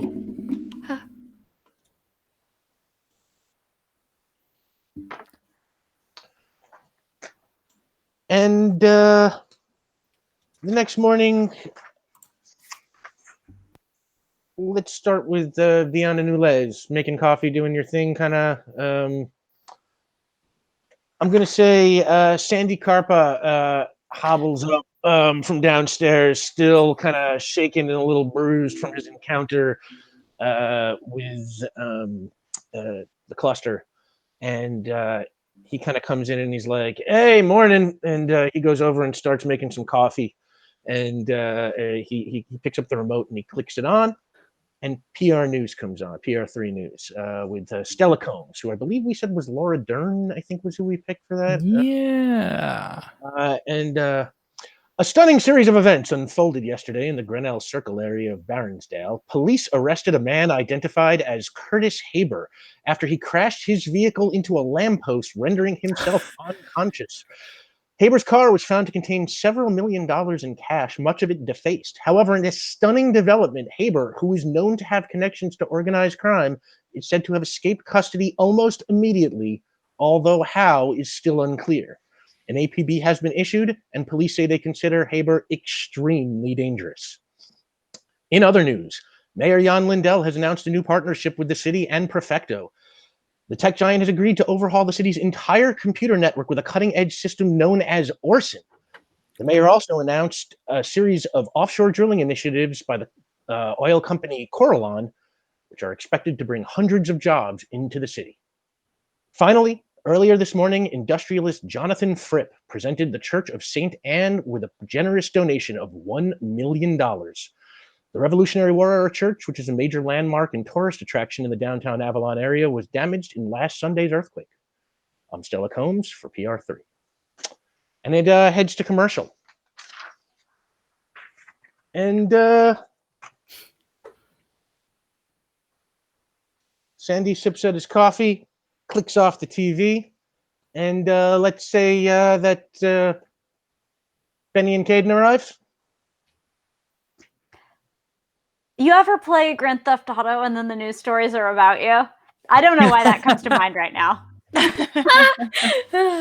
None of that has anything to do with you. I don't know what you're talking about. No, it's just news. I'm trying to find time. It's the art of filler. No. So yeah, you are there, and then there is a knock at the door. Hello? Answer it. Yeah, it's Audrey. I thought that was Well, why don't you come right in? I open the door and let Audrey in. And she comes in and she looks around, points at Sandy. Who's that guy? This is Sandy. He's my landlord and friend, and also friend of Ulez. Sandy is lovely. I make art for Sandy. I was just talking to him about the penny trees that I encountered and what beautiful leaves they have. Sandy, I'm gonna need a minute to talk with Veon and his associates here. And Sandy's like, yeah, yeah. And he kind of sips on his coffee and kind of limps his way back out the door and closes it behind him. And then Audrey says, "Okay, now we can talk." body armor is conspicuous and you're not supposed to wear it in public. Oh, she is dressed in street clothes at this point, I will say. Sorry. Oh, okay. Oh, well, Well, that's disappointing. Yeah, no, sorry. I should have thrown that out there. No, she shows up in street clothes, and she sits down and she says, Brooke Barrett is being held in Lockley Island State Penitentiary. Jake, can I have map number 3? And love potion number 9. And love potion number 9. We'll follow up with Mumbo number 5. It'll be great. Love potion. Lockley Island State Penitentiary is located on a small island in the middle of Central Bay, about halfway. Nope, that's number 1. Can I get number 3? There we go. Yeah, thank you. Lockley Island State Penitentiary is located on Lockley Island, a small island in the middle of Central Bay, about halfway between Baronsdale and Murr Island, and just south of a larger island called Bray Island. The death row wing of the prison is close to the eastern shore of the island, very close. They're not really planning for people coming from the outside to attack them. They mostly just guard against prisoners getting out from the inside. The execution is scheduled for 11:59 p.m. tonight. We are going to move out directly after dark. Here's what's going to happen. We are going to go to the marina in Hinton Beach. And let's say she's got a map that vaguely covers this territory on the map you can see here. We're going to steal a couple of boats. We're going to sail them out to the island. One of the teams will approach from the east and the other team will approach from the north. The team that approaches from the east will have you in it. And she points at Veon. This is a stealth mission, if possible. If we can get in and out without being spotted, that would be best. And if Veon, you can get into Brooke's cell and bring her out through the wall without anybody being alerted, that is a best case scenario. But there are guards all over the island. There are lights all over the island. There are prisoners all over the place. Anybody can spot us at any time. So the other team, you are there to first try and create a distraction that is inconspicuous, draw some of the guards away, and if everything goes south, to create a distraction that is very conspicuous to draw the guards away. We have What's performed the this original intention maneuver. of your explosives? I was told there were explosives. Oh yeah, we'll bring the explosives. But listen, I got no great love of the Port Ruby PD, but I've got no great love of being hunted down by them and killed either. So nobody can get hurt. No prisoners, no guards, if at all avoidable. All the damage has to be, well, if possible, just for shock and awe. We're going to get Brooke out, and then we're going to sail across the bay in the other direction, and we're going to meet at Coe Pier in Murr Island, where I've got someone waiting to take Brooke out of the state. Who? An old contact of mine. Someone we can trust. I wish to express my concern over the idea of the lack of casualties. As I stated at the same time as our doctor spoke, we have performed this maneuver before where we tried to create a distraction and our acquaintance, Veon, will enter in whatever place we must go. However, there were many casualties. I concur. I apologize for my simultaneous speech earlier. We thank you. Look, we can only do the best we can do. Don't kill anybody. And if we save a life tonight at the price of hurting a couple of people, that's not the best trade-off, but it's one that I can live with.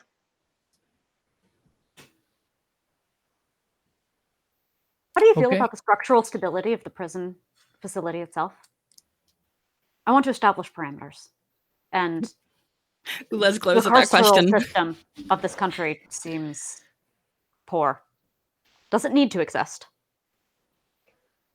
Well, my guess is anything that belongs to this state is probably dilapidated and falling apart. So I would be careful with that whole structural stability thing, and unless you want to bring the whole house down. Not on the people we're not supposed to harm, surely. Hopefully. The gang becomes abolitionists. It's that meme. They always were.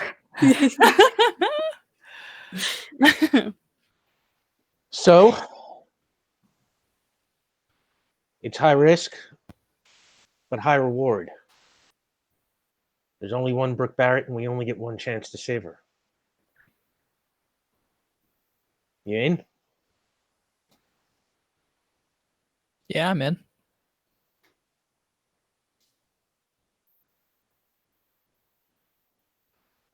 If Veon is, then I will be. Your cause seems noble and your tactics acceptable. I will join you. I'm very pro don't hurt people, so yeah. All right. Let's get started. Have you brought my cape? Yeah, we're gonna. Yeah, that's a. Thank you, Ulez. That's a very good point. I know you're ready to cut it to break, but like, No, you know what? And she looks at you and she says, "Oh, I'll get you a cape." And on that, we're going to break. I think you can still enter the Hellboy thing. We're not going to announce the winner until we get back. If Jake, if I'm right, it's still open. If it is, you can just command Hellboy to get into the drawing right before we pull it, and we will be back for that winner in 10 minutes. Thank you so much, everybody. See you soon. We're back. So first, we announced the winner of the Hellboy giveaway, and that is might be a bad idea. Whose name I love. That name was a good idea. And I admire your vast reference. So congratulations, might be a bad idea. You get the digital bundle of Hellboy Complete Short Stories Volume 1 and 2. And Jake will contact you in the chat there for your information. And now we start the second giveaway, which is for Resident Alien, which is the hard copy. And this can be international, we found out. So just command Alien to get in on this one. And Interstellar as well? is that right, Jake? Command Alien? Yeah, Interstellar. Yeah, Command Alien. And yeah, get in on that. And otherwise, I think we are ready to pick up. And Audrey Reeves has brought you to an apartment in Baronsdale. We will say in Yard Hill. That is, it is not set up like an apartment. It has no furniture or anything like that. It is instead full of equipment and disguise material. And this is one of her old bases. Again, she hasn't done this in a really long time, so some of these clothes are a little outdated, but she offers to help the four of you conceal your identities. So she kind of motions around, and think of it, it's like a little bit like a thrift store. It's like, she was like Batman. She went undercover a lot, so she had like a wide variety of disguises. So there are kind of rows of stuff. And why don't you tell me maybe what you're looking for? And she says, and let me see what I've got to help you out. Ulez, I think you said you wanted a cape. Yes, please. Hang on. And she goes digging through some stuff, and she finds she's like, how about this? And she pulls out this cape, and it's similar to hers in that it's like kind of heavy and long, but instead of a hood, it has like a very high collar, and instead of being red, it's kind of like a deep purple. Well, okay, that sounds like a band now, but it is not like the band Deep Purple. It is the color Deep. It is a deep shade of purple, and it kind of has like like a high collar instead of the hood, and it's got like let's say like a gold sort of connecting chain that like keeps it. Yeah, like a clasp. Yeah, and she's like, I don't know, it's about your size. What do you think? I think it is perfect. Thank you. And Ulez, you now have a cape. Yes. Ulas Um, feels like they fit in finally. I'm making a note that Ulas. There's like a little gear acquired noise. Yeah. And turns to Veon. What about you, Ghost Boy? I'm pretty simple. And if I'm just walking in and out, I think something. You know what? Actually, I'm thinking ahead here. Do you happen to have anything that might look like a prison guard outfit? Like, doesn't have to be, exactly accurate, but You know what? I'm just gonna roll 50-50 shot that she does or she doesn't. if And she not, does. I. In Oh, fact, well, she does. Yeah. You know, she has something that looks like it is just about your size. It's a little out of date. I should do this in her voice. Well, this looks about your size. It is a little out of date, so if anybody looks it over very closely, they're going to know that it's not real. But if people aren't paying attention, and frankly, my experiences places like this is that they're usually not, you might be able to slip on by. fantastic. That'll do it. Thank you very much. Okay. When you wear that, Vion, you have the quality of almost look like a prison guard. Great. And she turns to Caden. Now, what about you, Doctor? If you have any scrubs or something from a different, well, I can't really use from my own hospital. Those are distinct. So any generic ones should do. And she does. These guys are really on your side tonight, I gotta tell I'm you. so afraid. Everybody stop saying that. It just occurred to me now is these guys have been very pro player. Anyway. So yeah, she has that, and she has some scrubs from hospital in Avalon, called St. Lucius,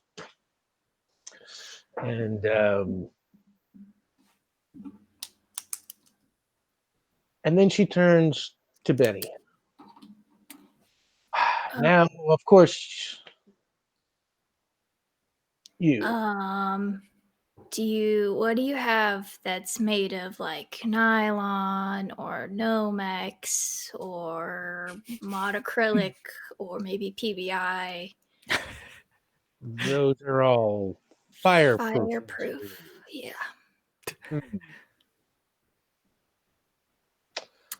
I don't care what I wear as long as it covers my face and is made of something that is hard to burn. Okay. Let's see. What should she have for you? I feel like the Wizard of Oz is, if there's nothing Any for me. old school fireman outfits? A little Yeah, bulky and noticeable, but it's a position that people recognize. I'll tell you what. She's got for you like a fireman's coat. Oh. It's like reinforced. It's like flame resistant, and she has like one of those smoke masks they wear. That kind of like comes down like it's not like doesn't have like an actual gas mask on it. It's just sort of Yeah. like like a light filter, and it only exposes your eyes. So as long as if you have that on, your face is basically completely covered. I like that for you. I think you'd make a good fireman. And honestly, I don't think you should be getting coffee for anybody. Now, Tell that to my rent payments. we'll talk about that later. And she says, all right, next step, I think we head to the marina. All right, let's do it. Unless anybody else has any other business? Should it be concerning that the bulk of my helmet and my electrical nodes are exposed?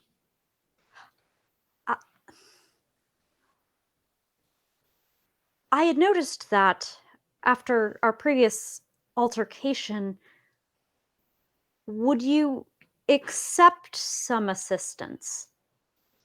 I would. Thank you for offering. I would be happy to attempt an ultrasonic weld on your carapace. Perhaps at that time you would be willing to assist me with infiltrating some human computer software for the purpose of this mission? I would be interested.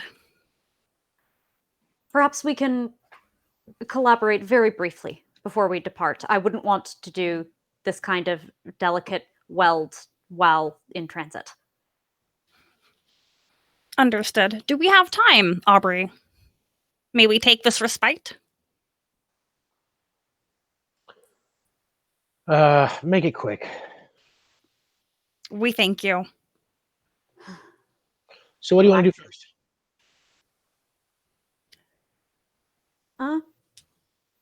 I'm happy to make the rolls in whatever order. What you feeling? Would you like to fix my cracked status? I should warn you that sometimes I am inconsistent in my amplitude. I've been working on it. I think we can take this risk. If that is acceptable to you, then I'll begin. Please. And I'll attempt my complex task doing ultrasonic welding on plastics. As one does. Okay, so you to remove the cracked quality from right. You Ulez. remove the crack quality from Ulez by sort of using sound waves to kind of try and mend the plastic. Yep, real life thing. It's from my list. Let me set difficulty on this. The plastic is probably not that tough for you to work with, but this is a very delicate kind of procedure. So, Yeah. okay, make your power roll, and should your medical bonuses apply? I think this. If you think like the attitudinal bonuses of surgery, like the steady hand and the focus kind of thing, but if like the physiology, no, obviously. Yeah, let's say what do you have? You have general surgery. Let's say no for now. That's fair. I'm already applying a specialty to this role for Yeah. power. Okay. Make your roll. Okay. I'm gonna roll the die first because that stresses me out more. Oh god, we're fine. It's a 5. Good. We're fine. Good. 1s and 2s are bad. We're fine. I've rolled this one because it's been pretty nice so far. It's only gone off like maybe twice. But we're good on the part that really scared me about doing this whole thing. I am honestly not sure what I would have done if you just earthquaked Ulez, but okay, Right? yeah. My parts go flying. I really wanted to get explicit consent for that part first. Anyway, okay. Now for the weld. Let's see how I do. And that should be...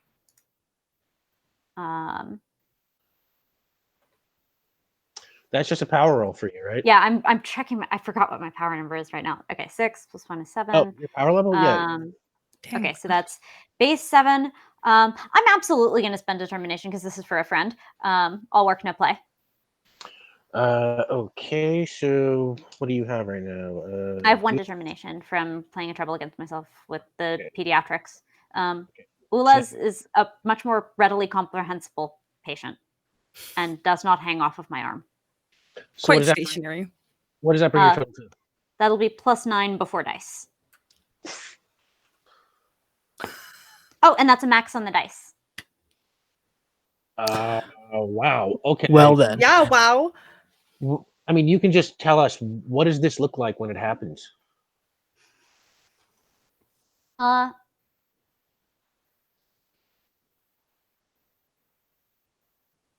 Cadrax gets very, very close to all of the spidering cracks and puts their fingers on all of the different pieces, like they're going to transmit sound through their body.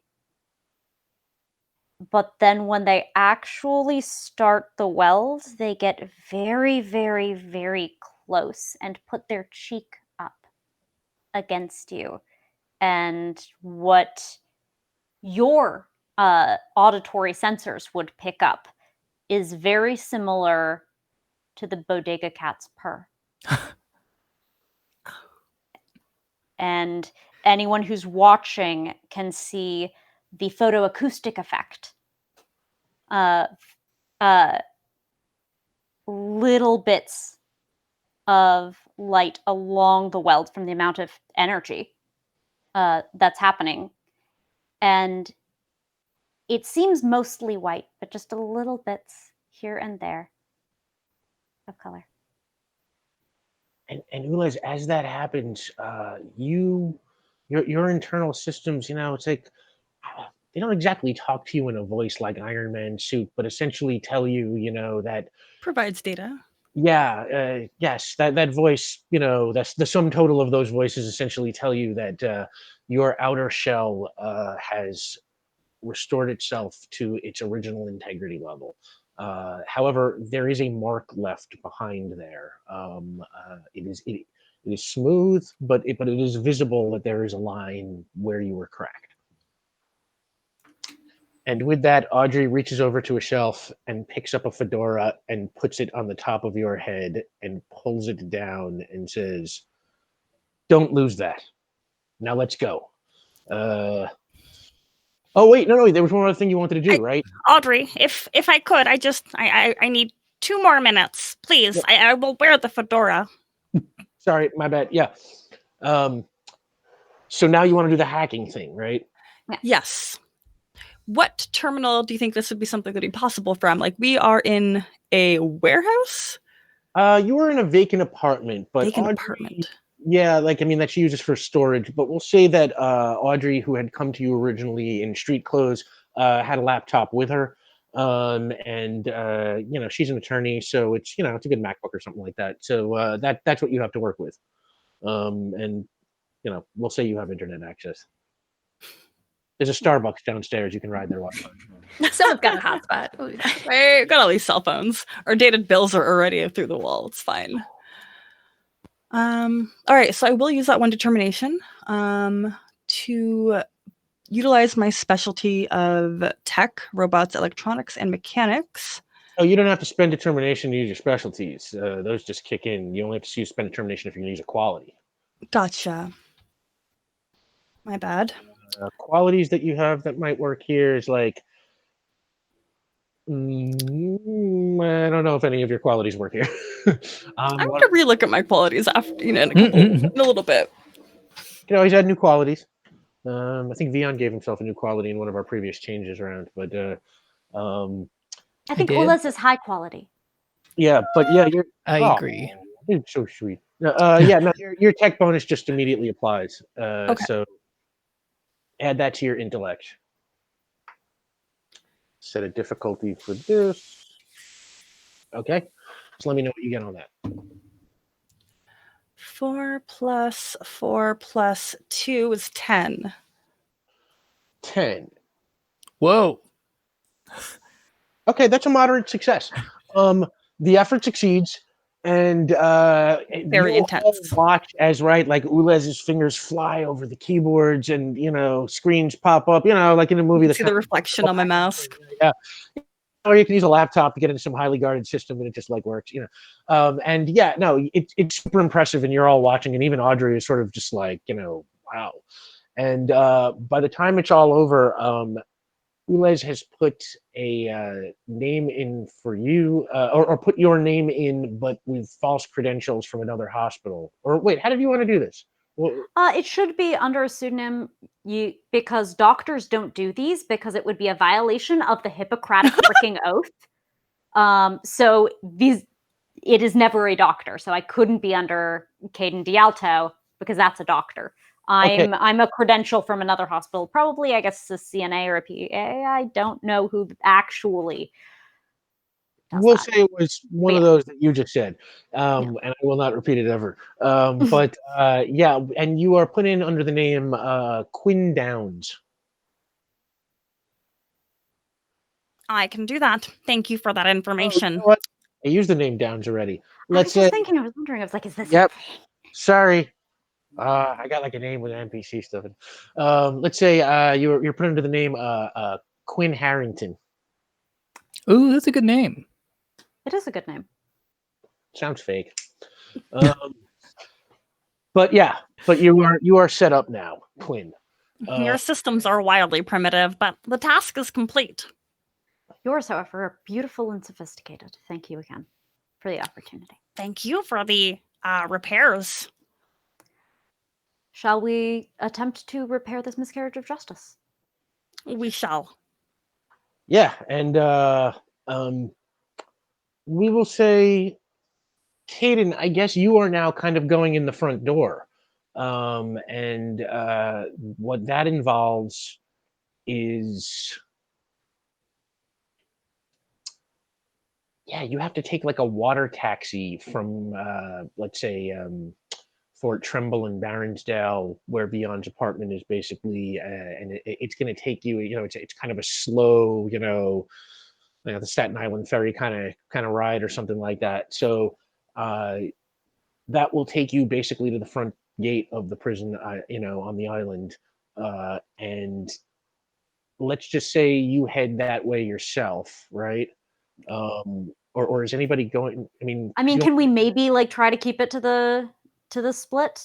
Do we think we can, like, maybe? Can I get Ules with me? Can you get Ules? I mean, I don't. Sure, I'm not incredibly conspicuous, like I'm wearing a cape and a fedora. Yeah. However, Ules maybe. I mean, Ules may be tough to bring inside the prison. You can try if you want. I mean, I'm thinking maybe Benny might be the more obvious pick for the interior assault there. If you want to try and bring someone with you. Absolutely. But I really shouldn't be counseling though. If you want to bring Ules. I mean, I'm assuming that this is conversation that Audrey had with us as we were going over toward the marina, because it's not immediately obvious to me that Ules is conspicuous. Again, looks a lot like Deadmau5 as far as I'm concerned. You're a DJ, basically. I fit in. If you're going with Benny, you and Benny are going a separate way. You're not going to the marina. You're going to go to the water taxi. It's like, because that's. Am I still a firefighter? That is. I'm asking the party. Bring it Probably with not. Bring it with. Okay, I got a backpack. And Sure, we'll give it back. keep it just in case. I have like the whole setup just in case we need to do something extremely stupid. Well, once we create a distraction, it makes all the sense in the world for there to be emergency services here. I would also like to not travel with the explosives. I make that 10 times more That's dangerous. a good idea. All She's right. like, oh no, don't worry. These are coming with us. Thank God. That's why I'm saying I'm glad I'm taking this route. I did not think the doctor was going to be taking the explosives. Not to metagame in any way, but just want to check in on this. Did we happen to get the communicators? Oh, you know before what? we left? Because back that home. would really help. Really be great. 100% you got those when you went back. Okay, to good. We're We're gonna need them. We've Yeah, got like those. Sandy picked up our mail, Mhm. Yeah, you can now communicate with each other, but remember the communicators are level. What did I say? Three? Level 3. Yeah. So they work basically within a city block's distance of each other. So it's like. That'll cover the prison. Yeah, I'll say that like she showed you kind of like the outlay of the prison a little bit. I should have probably made a map or something, but like, and it's a little bit larger than a city block. It's probably a couple of city blocks, so there probably are parts of it where you can be separated enough to not be able to communicate with each other, but your communicators will cover at least a good swath of it. Great. Until it becomes narratively inconvenient in a way that will be dramatic and fun. Anything is. I don't know. I'm saying that's a good thing. I'm staying with the science of it here, Benny, or Caitlin, or I can be both. It's fine. Yeah. I was not saying that as a rip on you. I was saying that was a good thing for them. Get back in. There we go. Yes, we'll say that the communicators have the quality of go out when it is narratively convenient. Yeah. Excellent. So I think we've got everything taken care of now. You have the communicators. Benny, you are in street clothes, but you have your fireman's coat packed. Um, Caden, oh, Benny, you are in the system. We'll say that Ula's put you in the system also, and your name in the system is Mia Stout. Cool. I went to school there. Sorry, that's my college's name. Stout. Oh, Sorry. Complete coincidence, yeah. Small world, it really is. Okay. So Benny probably also was given them clothing that makes her not look like a ratty 20-something-year-old. we will say that she gave you something that makes it look like you are appropriate to be an assistant to Assistant. Okay, cool. Yeah, just excellent. Caden. And Benny and Caden, you get in a taxi and then head off, towards the water taxi. And it's going to take you, I don't know, a couple of hours probably before you are, through the gates of the prison. And it's, because it's on an island. It takes a while to get there. Ulez and Veon, you go with Audrey to the marina. And,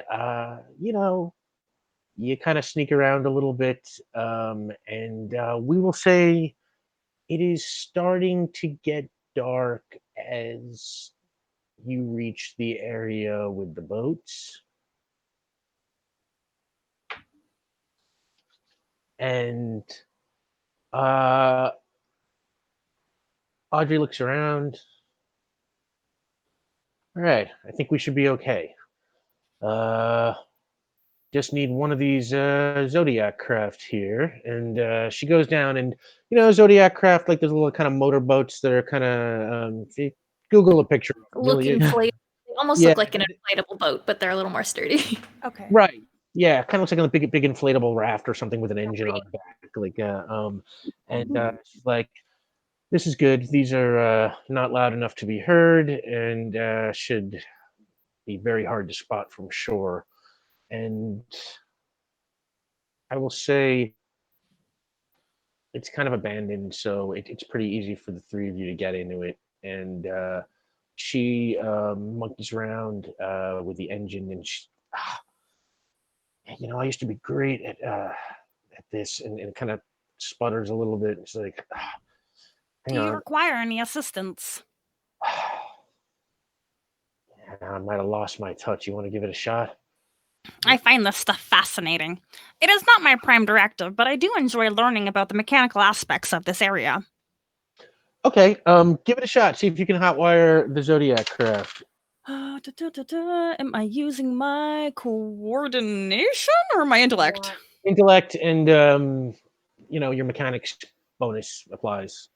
That's an 11. Okay, yeah.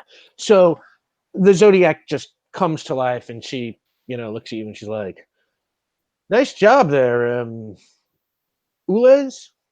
Correct. Thank you, Audrey. I appreciate your praise. You're not from around here, are you? I am not.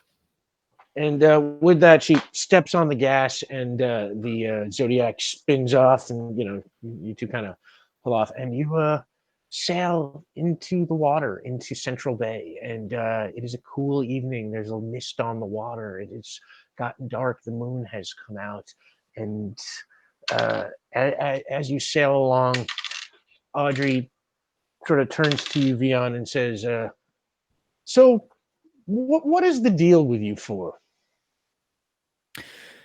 We kind of just kind of met around the time of the earthquakes, and everyone's been kind enough to kind of jump in on this ongoing investigation. We're all sort of in this for different reasons, but we're kind of going in the I don't know. Investigation.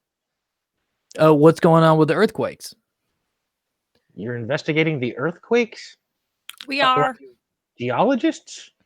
No, I mean, it's Port Ruby. It's not. We don't exactly have a history of earthquakes. It's kind of an unusual thing. So, I'm sorry. What are you suggesting? I'm suggesting that if someone's able to jump through windows dressed in tactical regalia, that it's quite possible that there are other things afoot that are affecting the city. Like earthquakes. Thank you, Les. Like earthquakes. So the four of you have been spent the week running around. I mean, how do you investigate earthquakes? What does that even mean? You know, I'm not exactly at liberty to say. I would want to check in with my team before giving any more information. So give me 1 second. Hey, everyone. How's it going? Are these things working? Oh, we might be too far. Yeah, we're pretty far at this point. Yeah, you are probably too far to talk to them by your communicators. You can probably call them on your phone still. You are not being stealthy, essentially, at this point. You were just, sailing Sure, across. yeah. I'm going to quickly call Dr. D'Alto. And yeah, you are on the pier getting into the water taxi when your phone rings, kid. This is Dr. Talto. Hey, Doc, it's me, Veon. Aubrey's asking about the earthquakes. I was just wondering, in your professional opinion, how much information is good to share? I don't know this person at all. Yeah, you know what? That's pretty much all I needed to hear. Thank you, Doc. Thank you. It was a pleasure. We'll be happy to tell you way more about this after the job is done, but we're going to need some information from you in exchange. What could I tell you? Well, we'll figure that out once we get to the end of this mission. All right. And the Zodiac craft continues on, and Ulez, with your very high awareness, as you are staring off into the water and into the bay, you think just for 1 second, as you are looking down into the water, you think you see this very large shape just pass beneath the boat and just zip by, and it goes so fast that you're not even sure you really saw something or what it was, whether it was big or small, moving fast or slow. Could have been an optical illusion. There's a lot of moonlight on the water, but whatever it was, it just kind of went by, and before you could even get to say anything, it's just like, and then it was just water again. Okay. Meanwhile,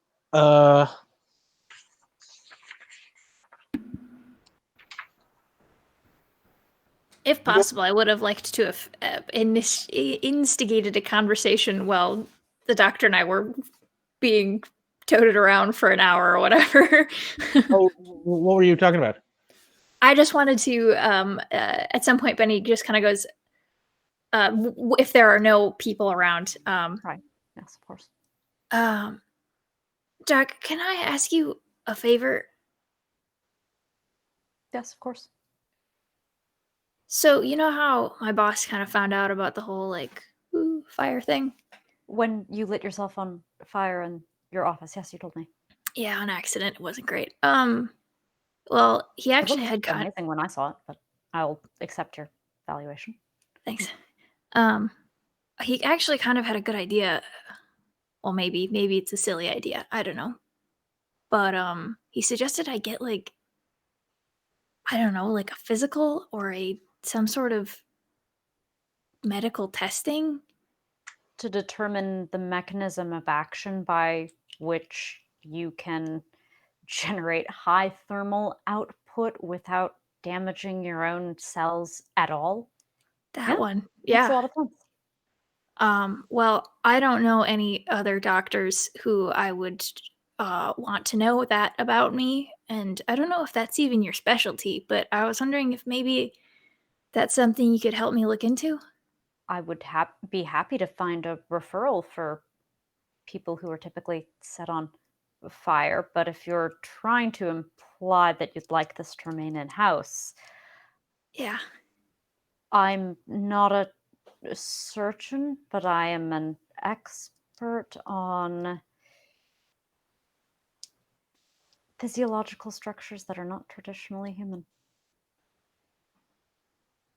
I'd appreciate a checkup. Of course.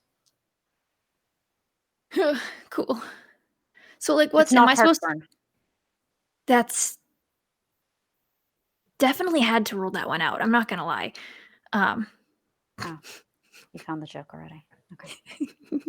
It was a good one. Wait, really?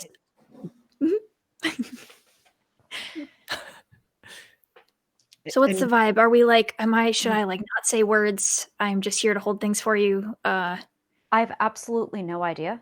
We will know in the moment and we will act. Excellent. Let's do it. And that's the what I think I wanted to know. Yeah, no, it's great. And yeah, you have that conversation while the rest of you were having that conversation with Audrey. That all kind of happens at the same time. And then your water taxi arrives at the island. Where do I have it here? Where's my island? Oh, there's. Sorry, got a lot of papers. So yeah, you arrive at what? Sorry, plight of the GM. Seriously, yeah, no, I gotta find a better way to organize this. Okay, never mind.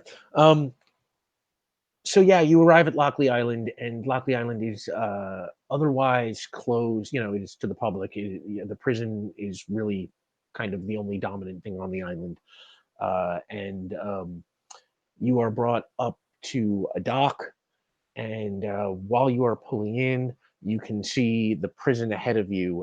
You are coming up. The head of the prison is on the north side of the island. So your taxi essentially came down from Fort Trumbull and just up towards around Bray Island and then up to this dock, and you can see the prison like it's kind of raised. Kind of the island is a little bit little bit above sea level, and you have to kind of walk from the dock to like kind of an elevator bank where you were brought up into the prison gates.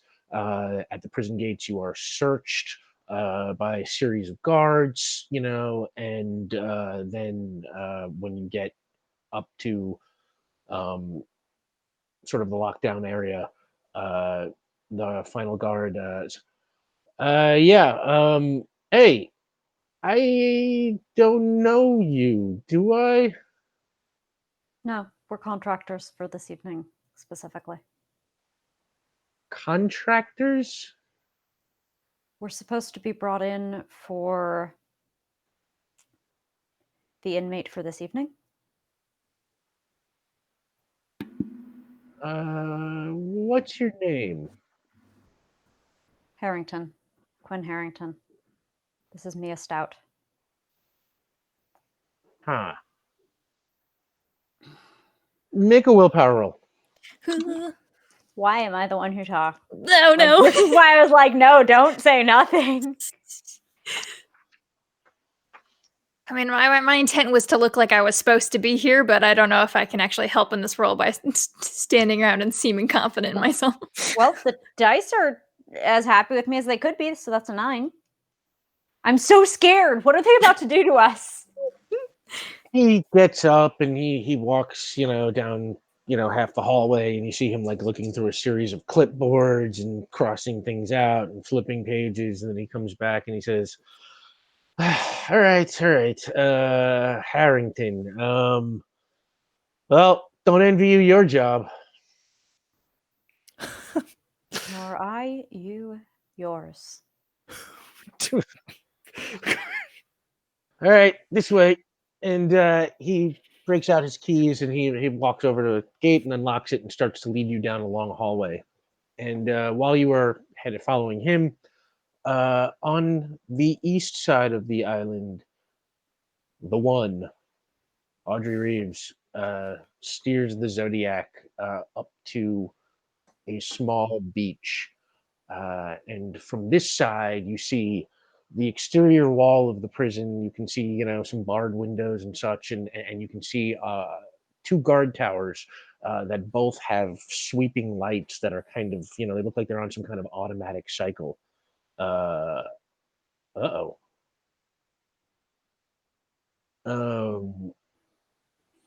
That willpower roll was not very good. Oh no, just kidding. Welcome back, Sam. Okay, welcome back. Woo! We thought you got caught. Whew!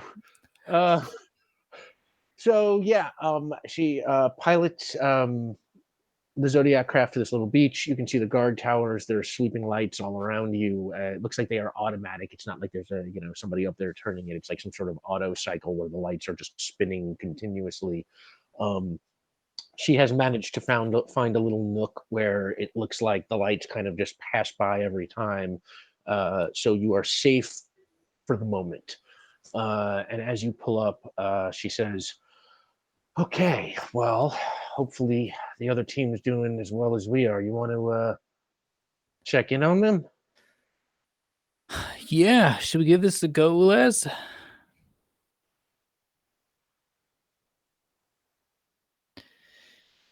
If it's safe to update us on Hang your on. side of the mission, let us know. Do we need gentle poke to fix Sam's cam? On Twitch, Sam is all of us and not them. Oh. So my true form is showing. Oh no, this was supposed to be for the season finale. There is no Sam, only soul. Thank you, Jake. You're wonderful. Is that? We're good now. Oh, we're good now. Okay, yeah. Yeah. Sorry, I can't always see the Twitch stream. No, you're good. I have Welcome, multiple monitors here. I gotcha. Thank you so much. I gotta get that hooked up. Okay, so yeah. Do you make contact? If it's safe, can you give us a word of positive entry, something like like the word definitely?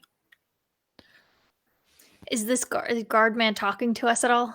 Has he said any words? Yeah, as the guard's walking you, he's like, "Yeah, I used to be on the day shift. Then they offered me the salary bump up to come in on the evenings, and I mean, honestly, my sleep schedule never recovered. But You get a. No, yeah, definitely. and he looks confused for a second. He's like, "You know what I mean, huh?" Yeah. Uh-huh. Yeah. Shift work sleep disorder, yes. Good for my bank account, though. Good for my bank account.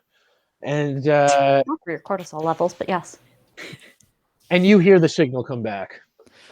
Yep, sounds good. They're in. All right. I'm glad the doctor was in place. She points. You landed on the east side of the island. She points sort of south, and the beach continues south along the island from where you are. And she says, "Okay, I want the two of you to head that way. Follow this beach, and it'll lead you to a set of stairs that'll bring you up around the side of the building. You're probably going to see guards, so stay in the shadows. Don't provoke them. You have to deal with them, though. Knock them out fast before they can call for help. Brooke will be the only person inside the death row wing, so you can enter from any point, but I can't guarantee you that you won't be spotted no matter where you enter from. So watch out. I am going to go north and do my own thing for a while.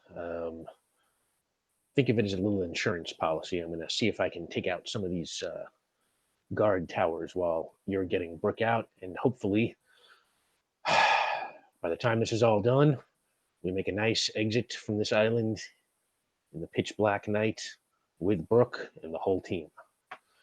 Any questions? No, that seems pretty straightforward. Great. Good luck. And then with that, she sort of, takes off down the beach, and before you know it, she just kind of vanishes into the shadows. All right, are you ready, Ules? I am. I have been invigorated by traveling on that body of water. That was my first time being above a body of water. It was a lovely experience, at the exception of the dark shapes underneath. Oh yeah, what dark shapes? The one that I witnessed. I presume that was natural for your waters.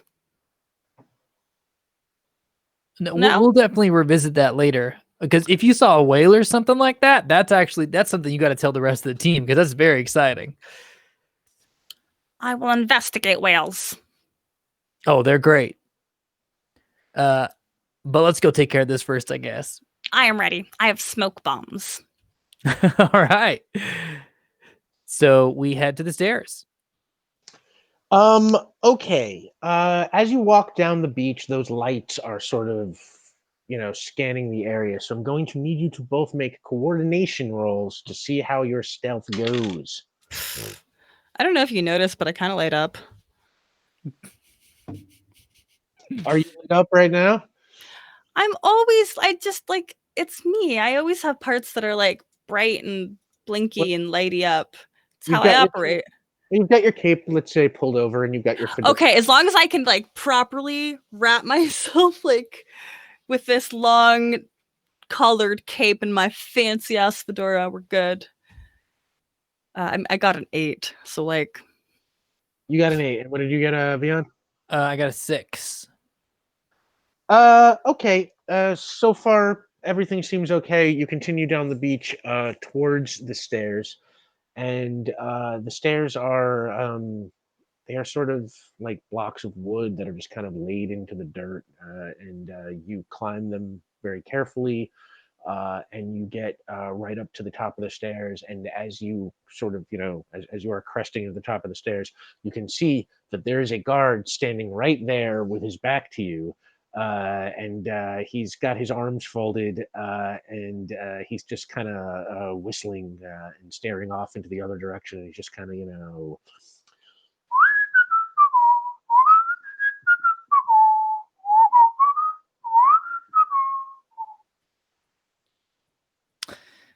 Okay, so there's one entrance and the guard is there with his back to us. Okay. Would you like to take them under the floor? I have another idea, Ulez, and this might not be the best idea. Why don't you take cover? I will, thank you. And if this backfires, I'm sorry, everyone. I would like to walk up and make some rustling noises as I quickly turn into my ghost form. Okay. And we'll say, Ulez, yeah, there's like some bushes there for you to take cover behind. I'll just, and you turn into your ghost form as the guard sort of stops whistling and turns around and says, huh? And I am just walking up to him as a ghost in a prison guard uniform. And I would like to say something. What? Beware the moon. And beware. Make a willpower roll. I was waiting for you to say like boo. Moon's Just some haunted. generic wailing and Where are you? Oh my gosh, great. I maxed out. That's 10. Okay. I was gonna make this work no matter Thank what. you, Green D6. Well, Thank you. But like, and with that, the guard's just like, ah! And just like completely like stumbles like back, and then like to stop himself from stumbling back, he kind of like falls forward, and then he just tumbles down those stairs that you just climbed down, and he just like falls on the bottom of the stairs, just totally unconscious. Oh, geez. Well, I didn't mean for that to happen. I would like to run down quickly, corporealize again. I would like to turn, and he's like out, right? Like he just like hit and he's out. Yeah, out cold with that roll. Yeah, I would like to just turn him onto his back safely, just to make sure that he's not like damaged. Oh, that's very kind of you. Well, I mean, I just meant to spook him a little bit. I didn't mean to toss him down a stairwell. Metagaming tried to put him on his side with like his arm in like the 90-degree position. the recovery plan. Yeah, you know what? That's good to know in game and out. He's okay. It's Could be drunk. He's a prison guard. I don't know. people still choke on their own saliva. People are weird. Yeah. As you drink a wine glass. Humans. Not that that's my problem. I would like to turn him onto his side. Yeah, done. As be recommended. And then I nod to Ulez. All right, let's go inside. Okay. And you continue back up the stairs and up the path. And back inside, that prison guard has brought Caden and Benny to what they call the preparation room, where they make the preparations to carry out the executions. Right. Sorry, I didn't come up with anything in advance.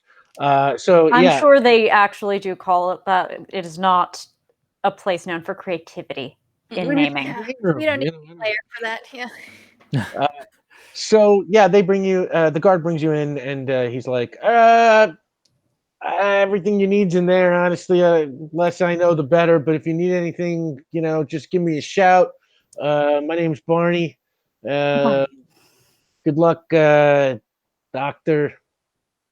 Doctor." And he turns and leaves, and closes the door behind you and locks it. Interesting.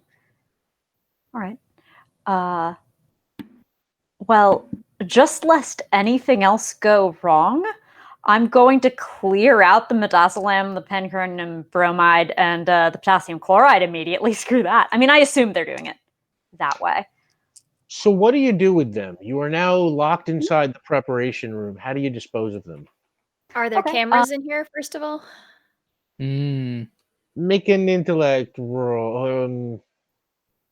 You can both make an intellect roll. Just Okay, quick. thank you. 9. 6. No, there are no cameras in this room. The building looks kind of old and dilapidated, and it does not look like it has been technologically updated in a while. Windows, any line of sight into this room at all? Like on the door? There's a Okay. door that you were let in on one side. Ahead of you, there is another door that is closed. The room itself is, I don't know, maybe about 10 feet long. It's got some cabinets that look like it's got some medical stuff in it, and like a little counter with some trays and swabs and, other kind of. Just want to make sure there are eyes on us while we are Yeah, doing that makes a lot of sense. So I'll find the vials.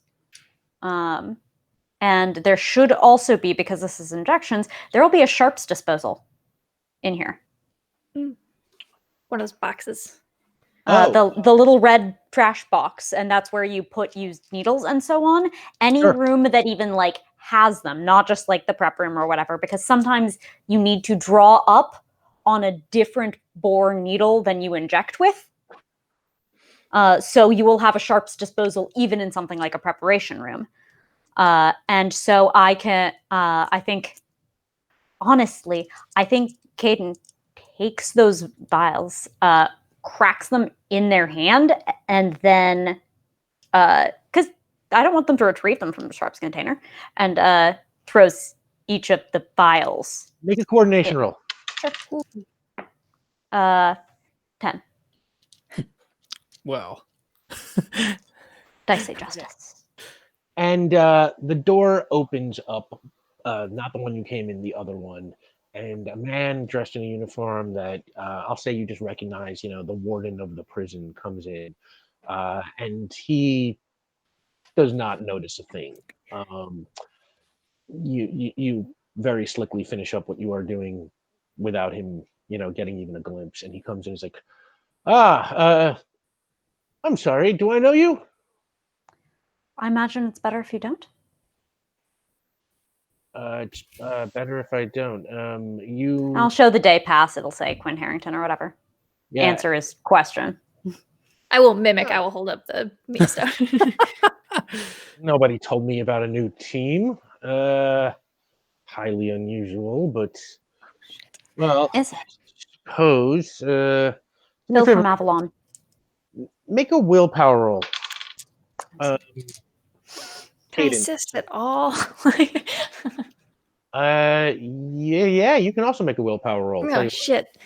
Okay. Better you than me, my friend. Is this where they turn? God, can I invoke stubborn as a mule here? Like to hold this character, to hold this facade? Yeah, I think you can. Okay. This is real. I don't want to get thrown out yet. We need to save this person. Okay. So you're I'll spending do. a point of determination? Yeah. Okay. Oh, Jesus, off the table. In the box. Oh, God, amazing. I can do math. 14. Ooh. 14. Max roll, baby. Yeah, And max roll for me as well. I'm so scared. The We're more this saving happens, her. We are saving her. The dice say so. Yeah, with those rolls, I am going to say that the warden is just like, well, someone's going to get yelled at, but certainly not your fault. All right, come on, let's go. of course. Did And- the doctor have time to prepare whatever they were attempting to do here with the... Yeah, I cracked the vials, so there's going to be a sharps tray or whatever that we can just bring in. It's normal saline, who cares? All right, well, I will bring you to the execution chamber, and Yes, of course. then, well, it'll be a few minutes until we get the prisoner down from her cell. So just come with me, and he leads you down now another hallway. And meanwhile, Do across. I catch his name tag, by the way? Because he is mentally tagged as the biggest evildoer here to Cadrax. Oh, boy. Ooh. His name is Warden Lane Norris. Lane N, like as in Nancy Norris. Got it. Thank you.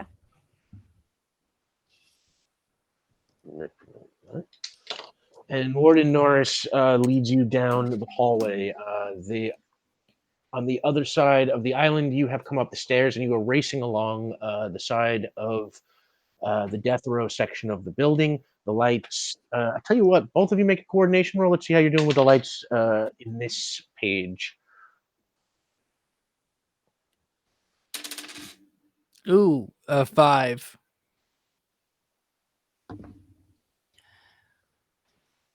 Ulez? 8. Okay. Ulez, you're doing fine. Veon, you are walking along the side of a building and one of those spotlights just goes right across you and like seems to kind of almost like stop on you for a second and then sort of slowly moves away.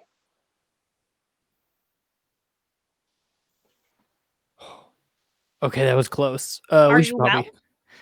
I think so. That was a lucky one. I'm not gonna look that gift horse in the mouth. Let's just keep going. And Okay. as you are saying that, you hear the sound of like a door opening, and further down the wall, you can see like some sort of exit is being pushed open. And from inside, a prison guard with like a big, heavy, maglite kind of flashlight, shines his light out there and starts, looking around in the darkness.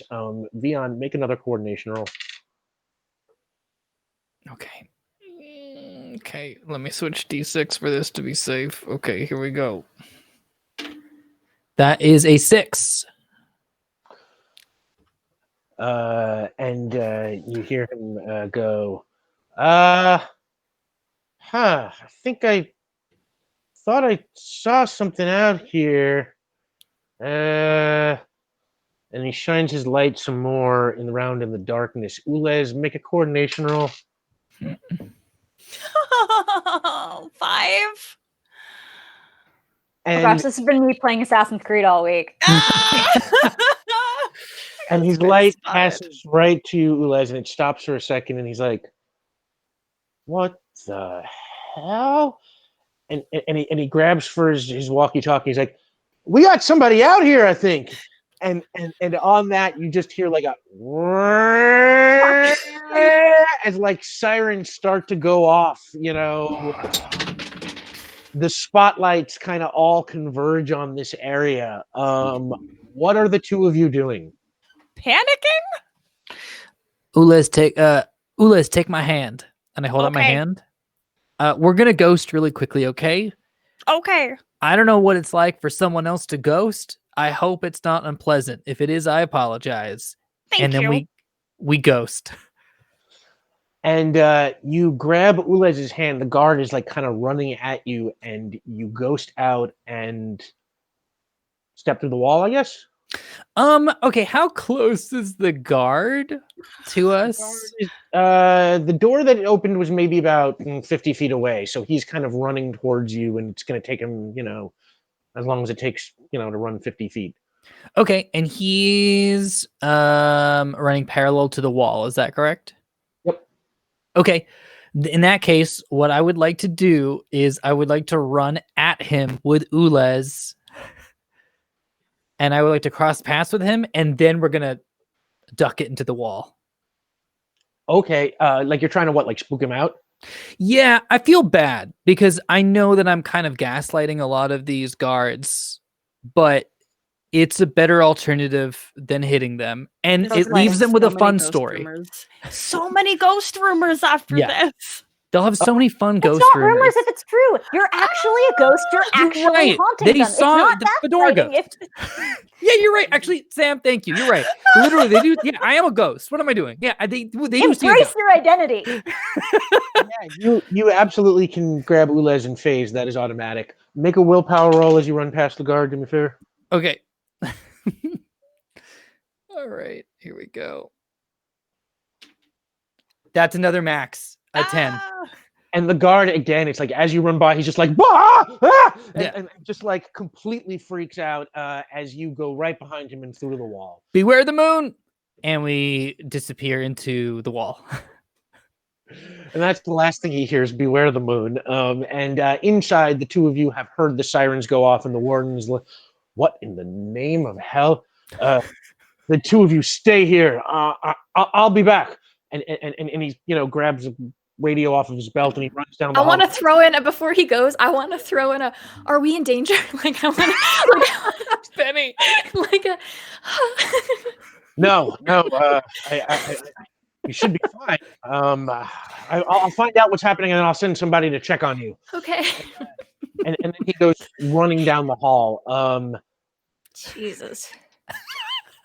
Toward where he indicated the cell was, or away? Away, back in the direction that he actually led you from.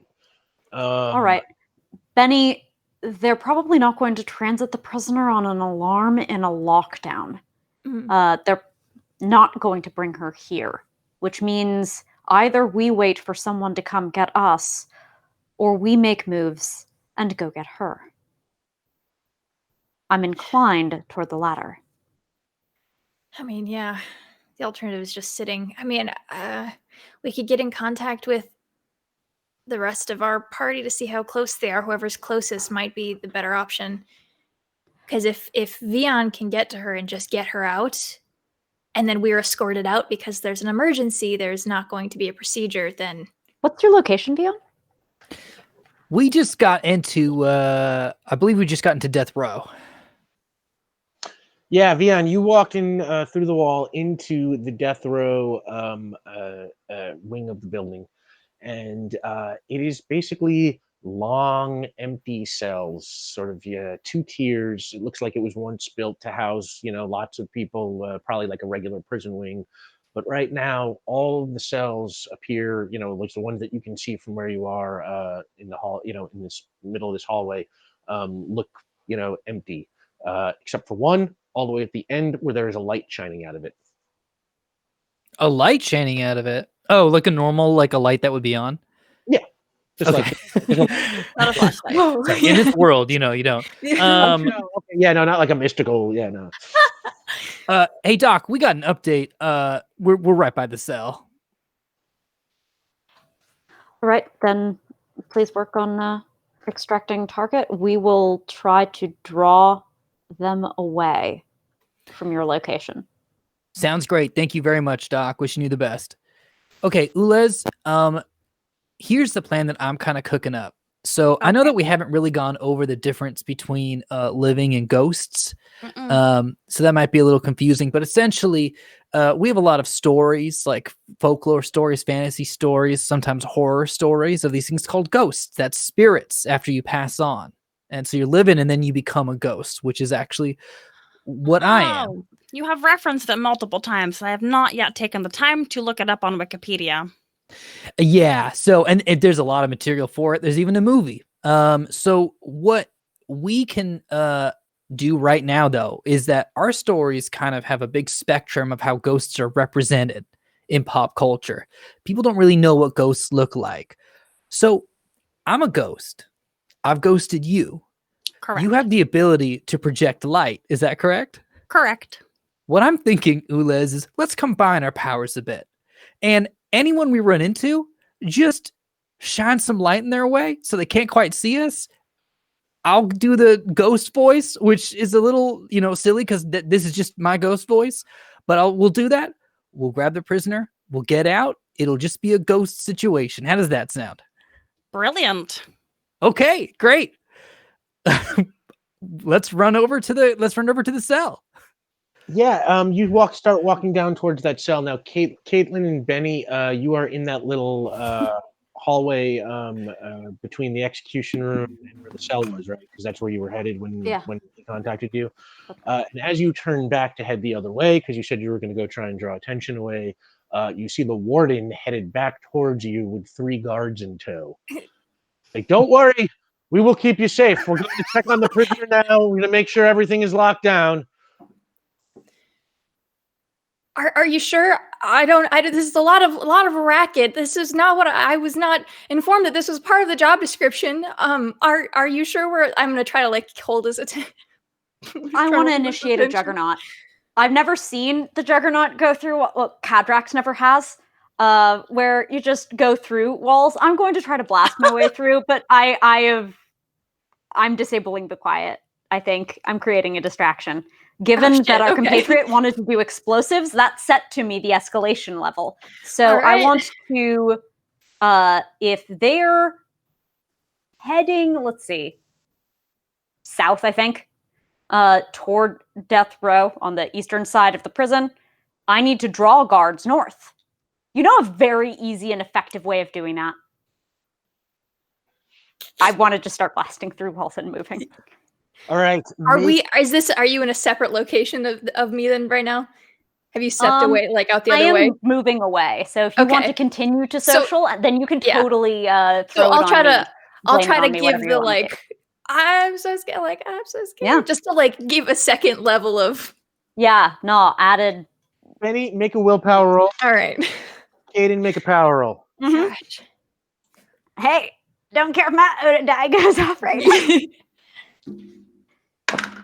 And it does, so that's hilarious. Oh, God. But it's a 12.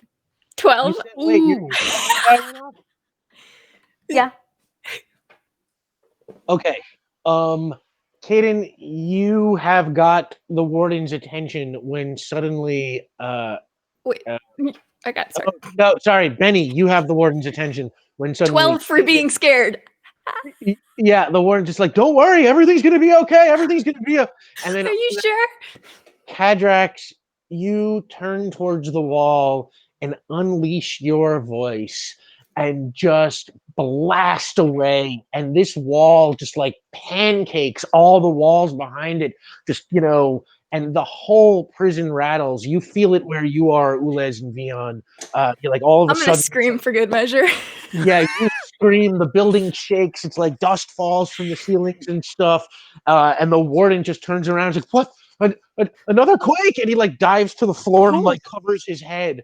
And Kaden, what do you do? I'm going to start running. Since they've pancaked a bunch of holes, I don't have to do subsequent series of blasts. I can keep going.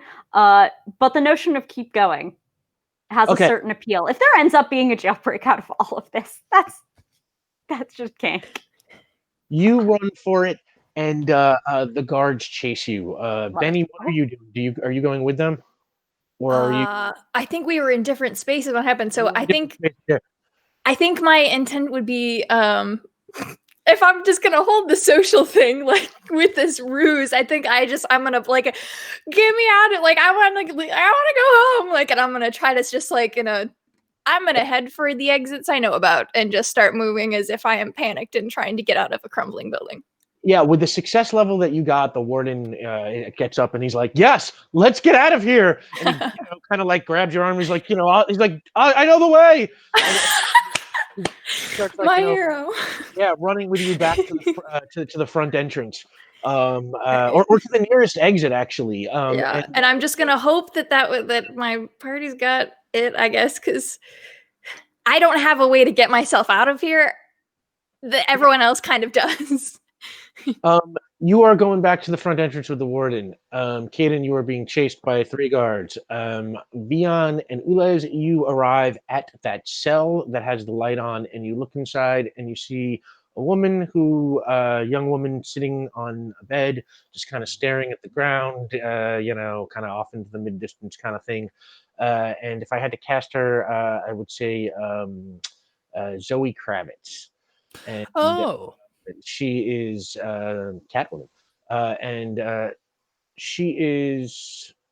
Hang on, sorry. Also, the new High Fidelity. Oh yeah. So she is sitting there and she looks up at you and she says, "I got to admit, this is not what I was expecting." Yeah, listen, we would really like to explain, but in all honesty, my friend Ulez and I are here to actually break you out. We're here to help.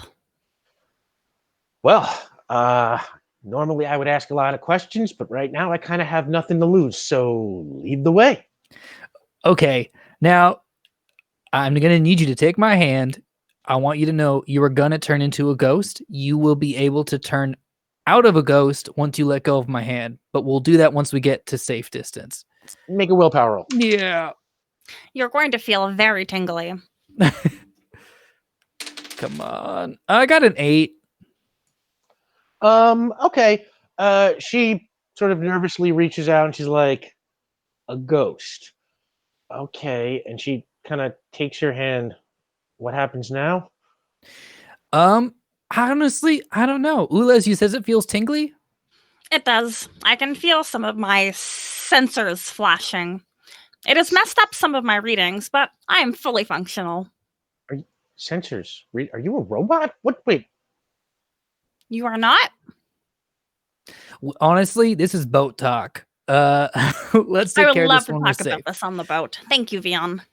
It's turning out to be a lot stranger day than I thought it would be, and that's really saying something. As long as you get out of this alive, even if you have to be a ghost halfway through, I feel like that's chalking up to a success. Great. And we all join hands and just ghost through the wall back out to the beach. Yeah, and you take Brooke Barrett and you lead her through the wall and head back towards the Zodiac craft.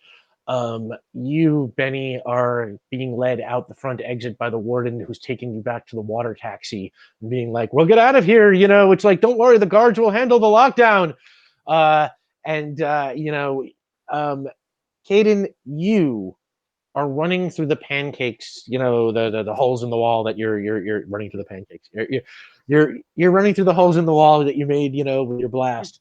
You kind of come towards, where finally the end of the building should be, but it has now been totally blasted out. And there's just a big hole in the wall. And as you run out of it, the guards right on your tail. They are about to catch up with you when suddenly from above, the one drops right down and just makes short work of them. There's like a kick, a punch, it's like picks up a guy, throws him into a wall, and before you can even turn around, it's over.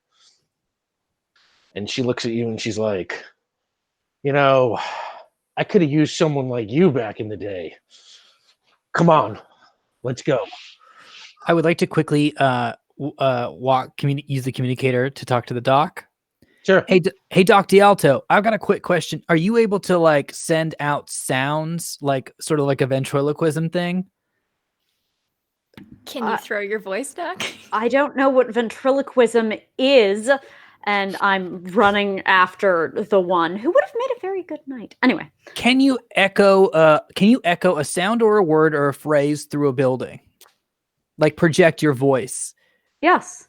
Of course. Okay, great. Listen, I'll explain this all later, but is there a chance that you could just echo the words throughout the prison? Beware the moon.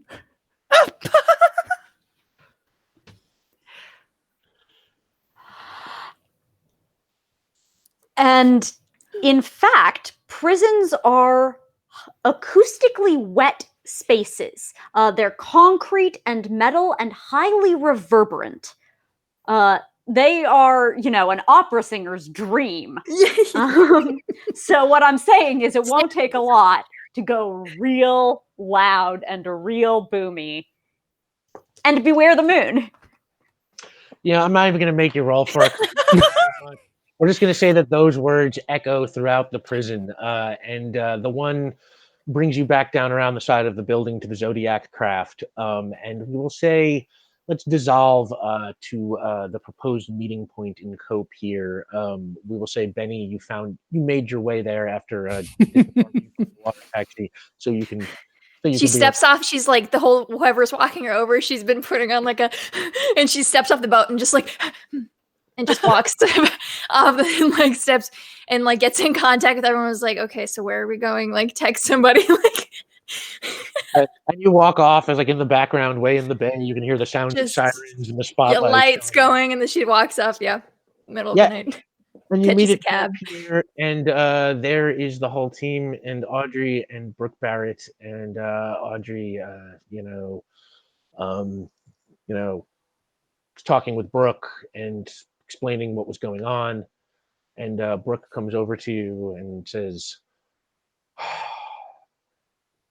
"It is very weird to owe your life to a bunch of people that you've never met and don't even know their names." You know my name. It is Ulez. We have been introduced. Right. Ulez. You know what? I'm not going to forget. I'll never forget that name. And what about you? And turns to Veon. My name's Veon. The ghost who saved me. And turns to the two of you. What are your names? Oh, I'm Benny. I'm Cadrax. Well, I got to get going, but I think y'all make a pretty good team, and I owe you forever. If you ever need anything, I don't know what I can do, but forever. And Audrey says, "All right, this way," and she leads her over to this waiting car, and the door of the car opens, and the driver gets out, and it is Alton Reeves, her son. And she looks over at you and says, "I explained a few things. I told you I'd find someone we can trust." And Brooke gets into the car, and the car pulls out and drives away. And Audrey Reeves turns to you and sort of says, "Well, there's going to be repercussions, but I think we got away with it. We really saved someone tonight, There were no casualties on our part either. This was wonderful. Yeah. One guy fell down some stairs, but that was about it. We made sure he was resting well. Yeah. All I had to do was cry a little bit. That was a pretty interesting day. I didn't commit as much structural damage as I would have liked, but I think overall this mission was successful. Oh, I think you caused plenty of structural damage. Yeah, this mission was successful. If you ever need anything from me," and she hands you her card at the public defender's office, "I'm around." Okay, noted. And she turns her back and kind of walks off into the rising sun. And on that, we will see you next week. Please tell me Still the One is playing as she walks in. Yes! Yes! Well, gang, it looks like we made it. That is it. Stick around for our after credits lore drop. Sorry, went a little bit over tonight. Had to get this all in. And we've got the winner of the Resident Alien book is Anomaly Bones. Woo! Anomaly Bones, if you are in the chat still, you get the Resident Alien book. and guess we'll just keep an eye on that to make sure that works. Jake, let me know if we got to pull another one. But otherwise, yeah, thank you so much, everybody, and thank you so much to everyone in chat for unlocking the lore drop. Real quick, let's go around the table and let the good folks know where they can find you, starting with Caitlin Bruder. Hi, I'm Caitlin Bruder. You can find me and all of my things on Twitter at KKAMAVR. It's not a word. It's fine. And you can see me doing more of this whole role play thing over on Rule of Lore, twitch.tv/Rule of Lore on Wednesdays at 6 p.m. Pacific, where I play a little alien with 4 arms named Bina Oba. We are in space, and it's a cipher game, and you should come check it out. It's a good time. Otherwise, all of my things will be on my Twitter. That's all I got. Omar Najam. Hi, I'm Omar Najam. You can find me at Omar Najam on Twitter, and I have an improvised RPG podcast that kind of wrapped like a year ago, but if you want to listen to it, it's called Thank You for Questing. It's good. Sam Glove. You can find me on Twitter at Tchaikovsky, ChaiKovsky. When I am not committing structural damage on the internet, I am committing fields of crimes elsewhere. Oopsie daisies. And you can get the whole schedule of that on my Twitch About page. That's twitch.tv/Delevely, DELEVELY. Stay cool and stop confessing to crimes on the internet. And B Zelda. Heck, well, that's me. My name is B Zelda. You can catch me on Twitter as at B_Zelda. I am a podcaster. You can find me on The Broadswords, which is an all-woman, non-binary D&D actual play podcast. We are going to be wrapping up our season 3 finale, which is going to end the show. So if you haven't already listened, you should probably catch up because it's kind of a big deal. Otherwise, I am a streamer. I am a professional GM, and yeah. It's December, so I'm trying to chill, but I'm not. Yeah, you're doing a terrible job at chilling, honestly. I don't know what the word means. Work harder, or at not working harder. Anyway, so yeah, I'm Rick Budd. You can find me on Twitter and Instagram at rbud913, or you can follow the show at PowerPlayRPG, and feel free to come at me with questions about the rules or the continuity or lore or whatever. I'm always around. And thank you so much to our friends at Dark Horse, Cara O'Neill, and everybody there for giving us these prizes to give away. And we're going to have more next week. So there will be another giveaway and some more great comics for everyone. And which is weird because we only next week is the penultimate episode. There are only 2 power plays left in season 1. It's bizarre. It feels like it just started yesterday. I honestly can't believe we have to land this all in 2 episodes. Can we do it? I don't know. I'm honestly. We can do anything, Rick. I'm nervous. Our dice believe in us. I know, really, truly today. Today the dice were good to y'all. I'm so scared they're gonna spygate us. Right? We've rolled a lot of ones though. Maybe this is them making it up to us. Yeah, my die went off. Yeah, my die was also very kind to you tonight. I also rolled a ton of 1s. But, The dice just believed in justice, and let's leave it at that. There will definitely be no negative repercussions. Do we know when a season 2 thing is happening for people who maybe don't know? Do we have a date on season 2? Yeah. I don't think we have a firm date on season 2 yet. Hang on, let me check. Or maybe just to reassure people that there will be one. There will be a season 2 if we haven't made that clear yet. Thank you, Caitlin.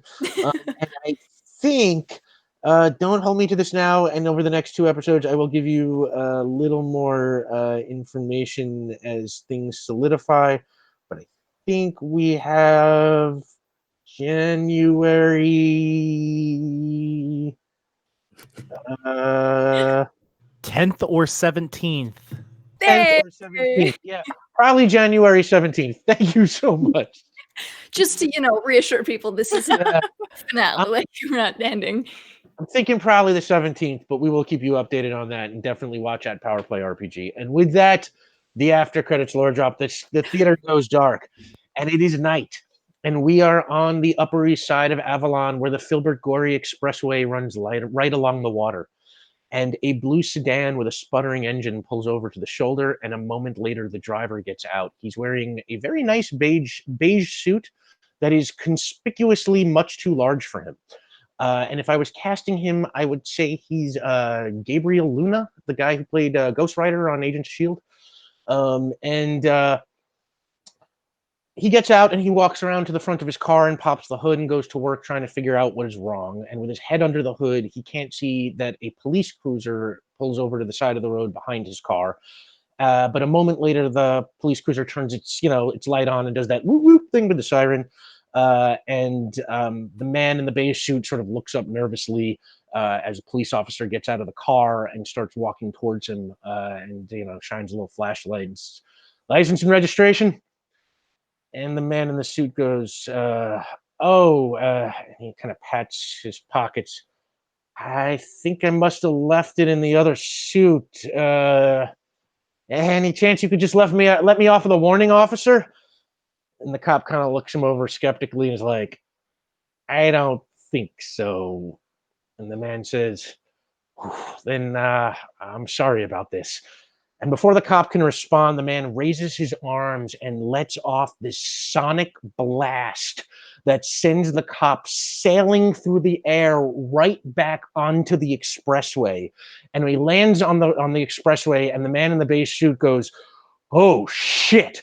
And he runs out into the traffic, kind of dodging cars, and he picks the cop up and puts him on his back and looks around and avoids a car and just like narrowly gets back to the shoulder and puts the cop on the hood of the police cruiser and stands there catching his breath. And he puts his finger on the cop's neck to check his pulse and sort of nods, satisfied at what he sees. And he looks down at the cop and he goes, "Again, real sorry about that." And then he runs back to the sedan and he closes the hood and he gets inside and he starts the engine. And as he pulls into traffic, we cut to black, and we'll see you next week. Thanks for playing with us.